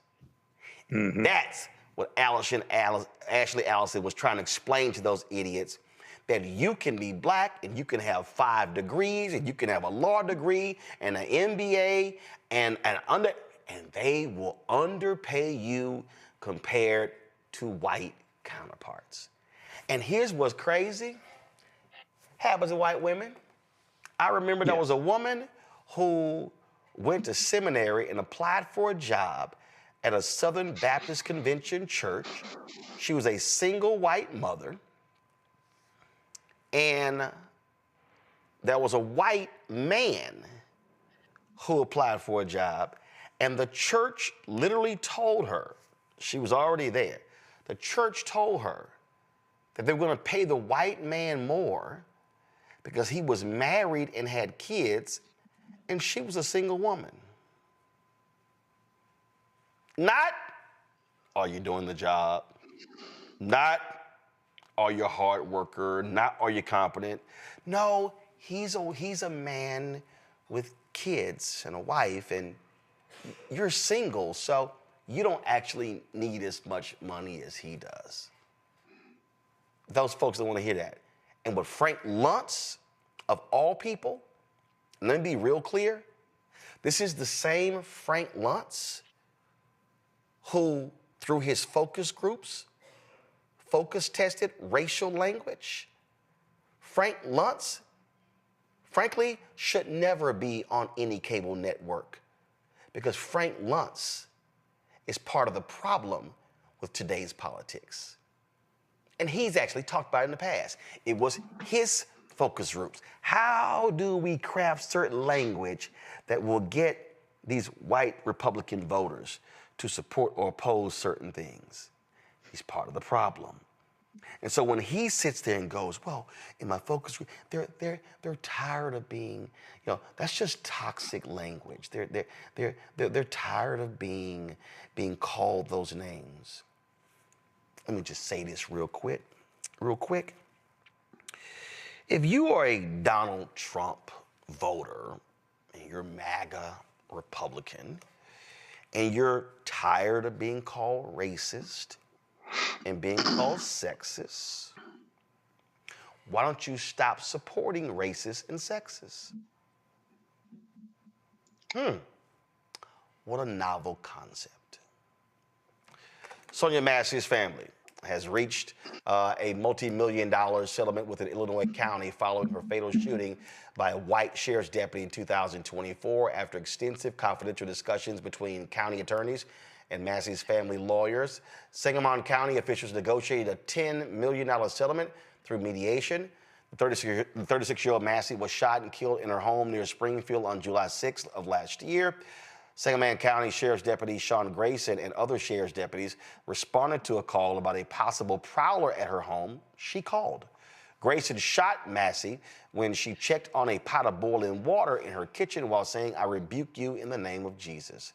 Grayson has been fired from the Sheriff's Department and is facing first-degree murder charges in connection with the shooting of Massey. He remains in jail but is contesting his detention in court as he awaits trial.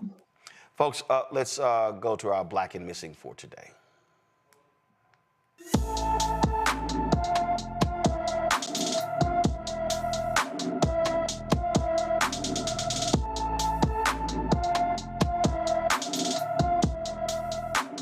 On October 2nd, Kaylin Alicia Anderson was last seen in Huntsville, Alabama. The 18-year-old is 5 feet 5 inches tall, weighs 136 pounds, has black hair and brown eyes. She was last seen wearing green pajama pants. Anyone with information about Kaylin Alicia Anderson should call the Huntsville Police Department at 256-427-7117, 256-427-7117. Do want to give the three of you an opportunity to just share your thoughts. We were talking about how Democrats are responding and what they're doing and sort of different things like this. And we saw today, we started the show with Democrats going to these different federal agencies. I personally believe they should be doing that. Dr. King always talked about, I need an antagonist in order to have direct confrontation, direct action. And so I think it's important for the nation, the world to see how Donald Trump and his co-president Elon Musk are refusing to allow members of Congress into these federal buildings. Those things should be shown. And so I just think that, and also from a messaging standpoint, when you see what Congresswoman Jasmine Crockett is doing, Congresswoman Summer Lee, the reality is they have limited power to take certain actions. But I absolutely believe, Zachary, that Democratic senators should be saying, we ain't voting for a single one of your nominees. They should be saying, we're going to put a block on considering any of these names. They had more than 15 hours of filibustering to stop the OPM, the budget director from being confirmed. He eventually got confirmed, but they should be using every single tactic to shut the GOP down as best they can. Hands down, the fact that Senator Marco Rubio was confirmed with 99 votes, almost every Democrat voted in favor of him, when we have not seen that kind of bipartisan support in decades, astounds me. That for me was my actual aha moment, wake up call, where, you know what, instead of calling it an aha moment, I call it an oh no moment. And that's when I decided to look, I hate to say it publicly, way more critically at Chuck Schumer and his role as a leader.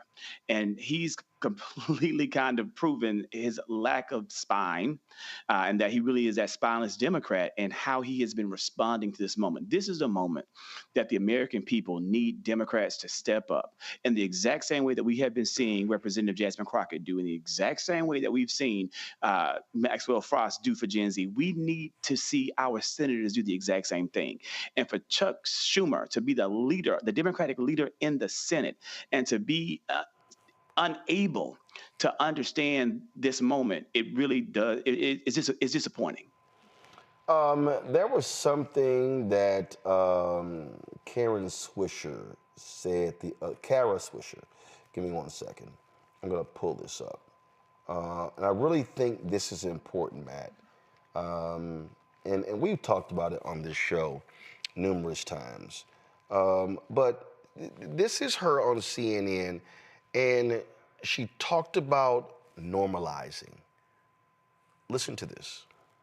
One of the things you're saying is like, there should be cuts, and maybe he has a point. This is what you're walking right into their trap. They should do it by passing legislation. They should do it legally. They're not interested. What they do is they depend on your civility, and including the media is like, well, they have a good point. Well, sure, but this is not the way to do it. And therefore, they've won the battle already because you're agreeing to it, but they're doing it in ways that have nothing to do with legislation, the power of Congress, and other laws. So what's the difference how they do it? Well, it matters how they do it here. And that's why they're running over you, because nobody's stopping them and saying, this is just nonsense. And let me just say, the last thing is they distract with other things, whether it's DEI with plane crashes, everything else. Well, they're doing that. So over here, they're doing the actual thing, which is the actual destruction that you can't take back. And what they're also doing is they are playing on the media and others in terms of, you know what? They are, like, matter of fact, listen to this. There should be cuts, and maybe he has a point. This is what you're walking right into their trap. They should do it by passing legislation. They should do it legally. They're not interested. What they do is they depend on your civility, and including the media is like, well, they have a good point. Well, sure, but this is not the way to do it, and therefore they've won the battle already. Right there. They depend on your civility. That's the mistake the Democrats keep making. They're playing institutionalists. We're going to be civil. And they're like, yo, we're going to be gangster.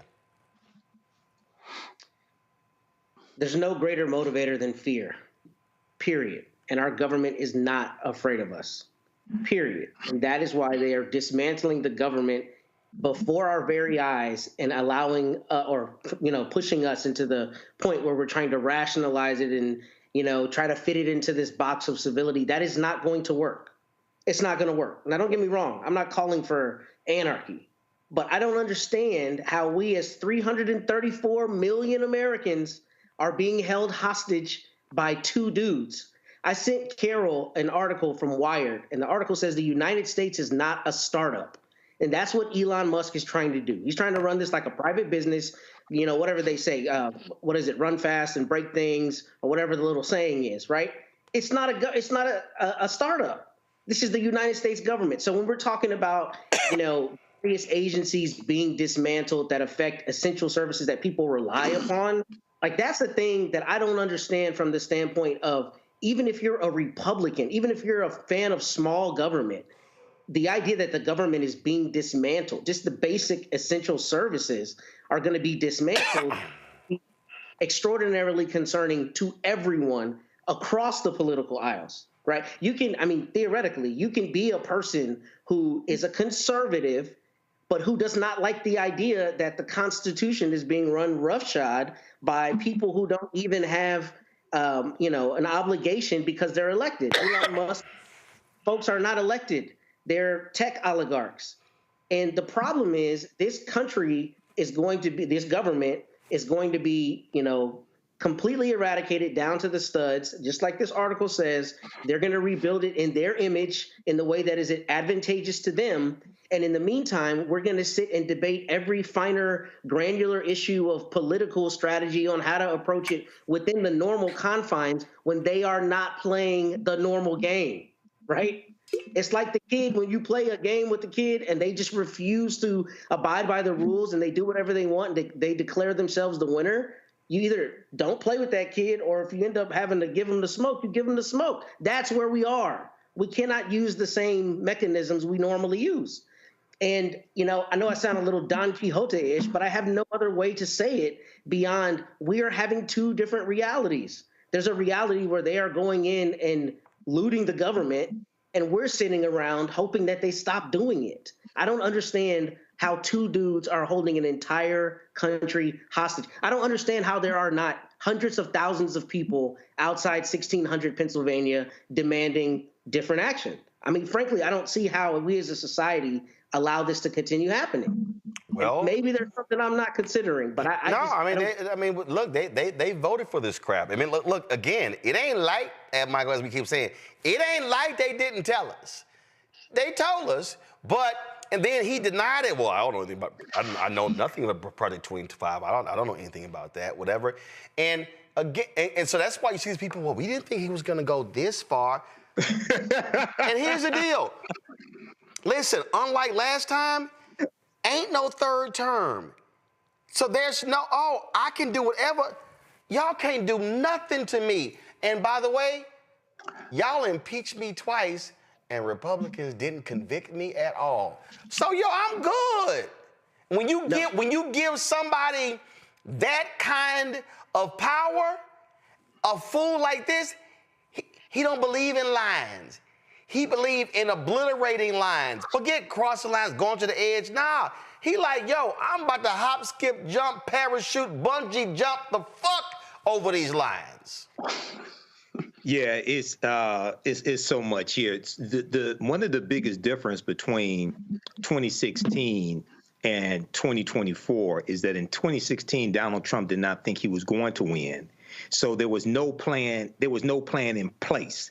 And he didn't surround himself with as many loyalists back then as he has now. He learned from that. And in the 3.5 years, they put together Project 2025. They've been planning this. They've been looking at the weaknesses in the system, okay, and how to take this over. This is how Elon Musk takes over the Treasury, and nobody saw it coming. And then you have the legal analysts saying, well, he can't do this with the 14th Amendment. He can't do this with an executive order. They said, damn this, we're going to take it. And then now you come try to take it from us. Now, Democrats keep bringing a butter knife to a political street fight and wonder why they get their asses kicked. Okay, so the fight that we've seen taking place the past few days, that has to continue. House Minority Leader Hakeem Jeffries is saying that they're ready. They're threatening to. Democrats are threatening to shut the government down in the House. Coming up to the March 14th funding deadline to stop Elon Musk. He put out a 10-point plan this week. So they have to continue and intensify this. And also, the masses of people can't just put pressure on Democrats. You got to put pressure on these weak-ass, punk-ass Republicans who are derelict in their duties as well. Because if you don't, what you do is you give Republicans a pass.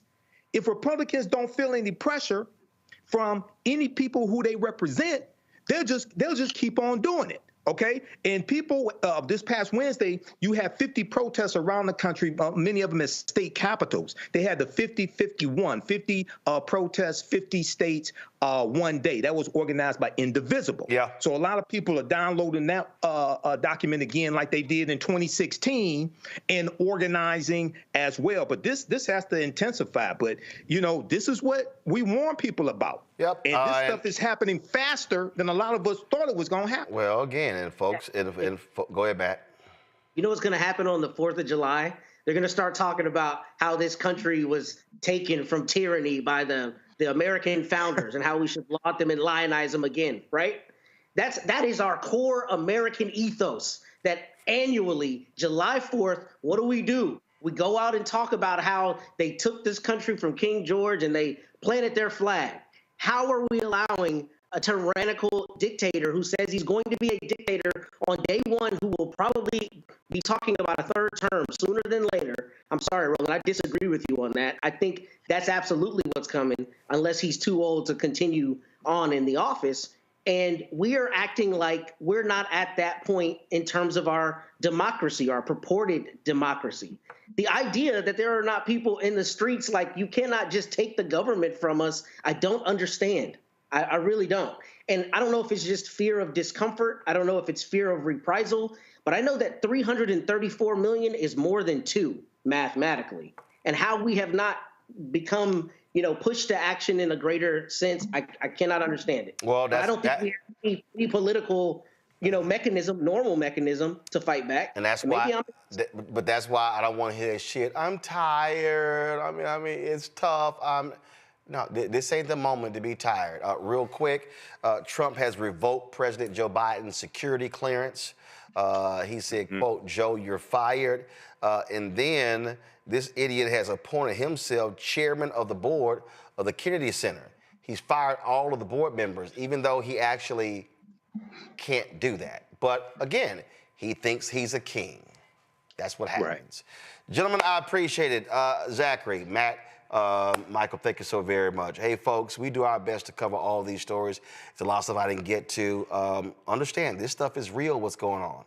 This stuff is real. And what we are seeing is an absolute coup, a takeover of this country.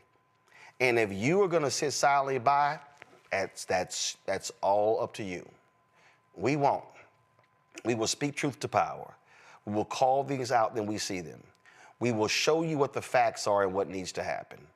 But your support is critical for us to be able to do that. I keep telling you, there are no millionaires and billionaires sending us money. It's not. Oh, I know a lot of these people. I know a lot of these entertainers and folks in finance and folks in corporate America. They ain't supporting us.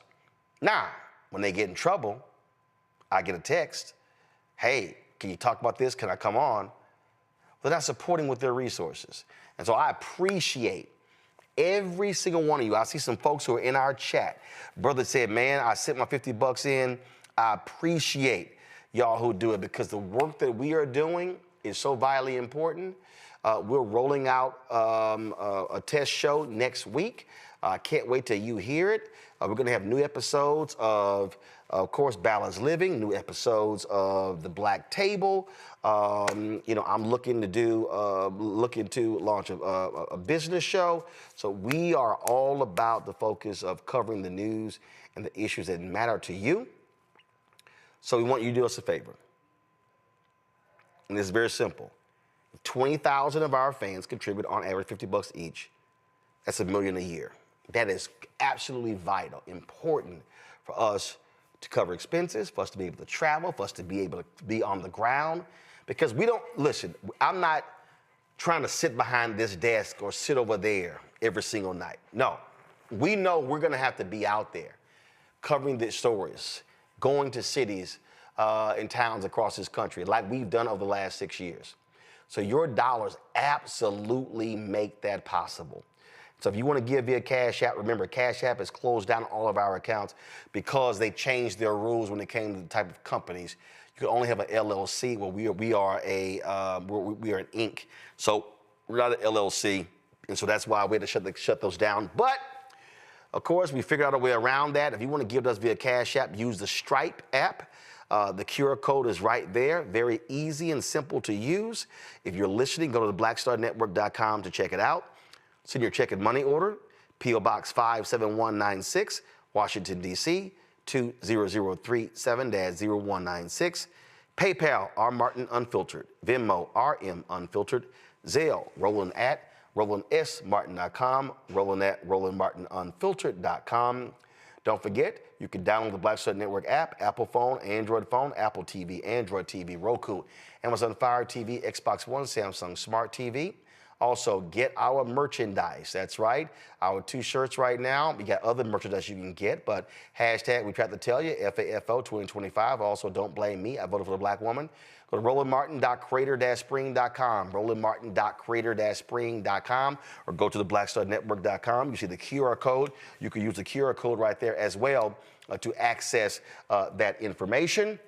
Of course, be sure to get a copy of my book, White Fear, How the Browning of America is Making White Folks Lose Their Minds. Yes, we took Target off of that. And so that's how you can get it. Download the audio version, which I read on Audible. And of course, you can also, what am I leaving out? Oh, of course, want you to download Fanbase, invest in Fanbase. And if you want to be invested in it, they've raised $8.5 million. The goal is to raise $17 million in this Series A raise. Go to startengine.com/fanbase or download the app Fanbase as well. Folks, that's it. I appreciate it. As we always close the show on Friday, we show all of our donors, and so we thank all of them. We thank you for watching. I'll see you on Monday. And let's see, who am I picking? You know what? Damn it. I want the Eagles to win. I want the Eagles to beat Kansas City. I want Jalen Rose to win. Because I don't support quarterbacks that like MAGA. I'm out. Holla!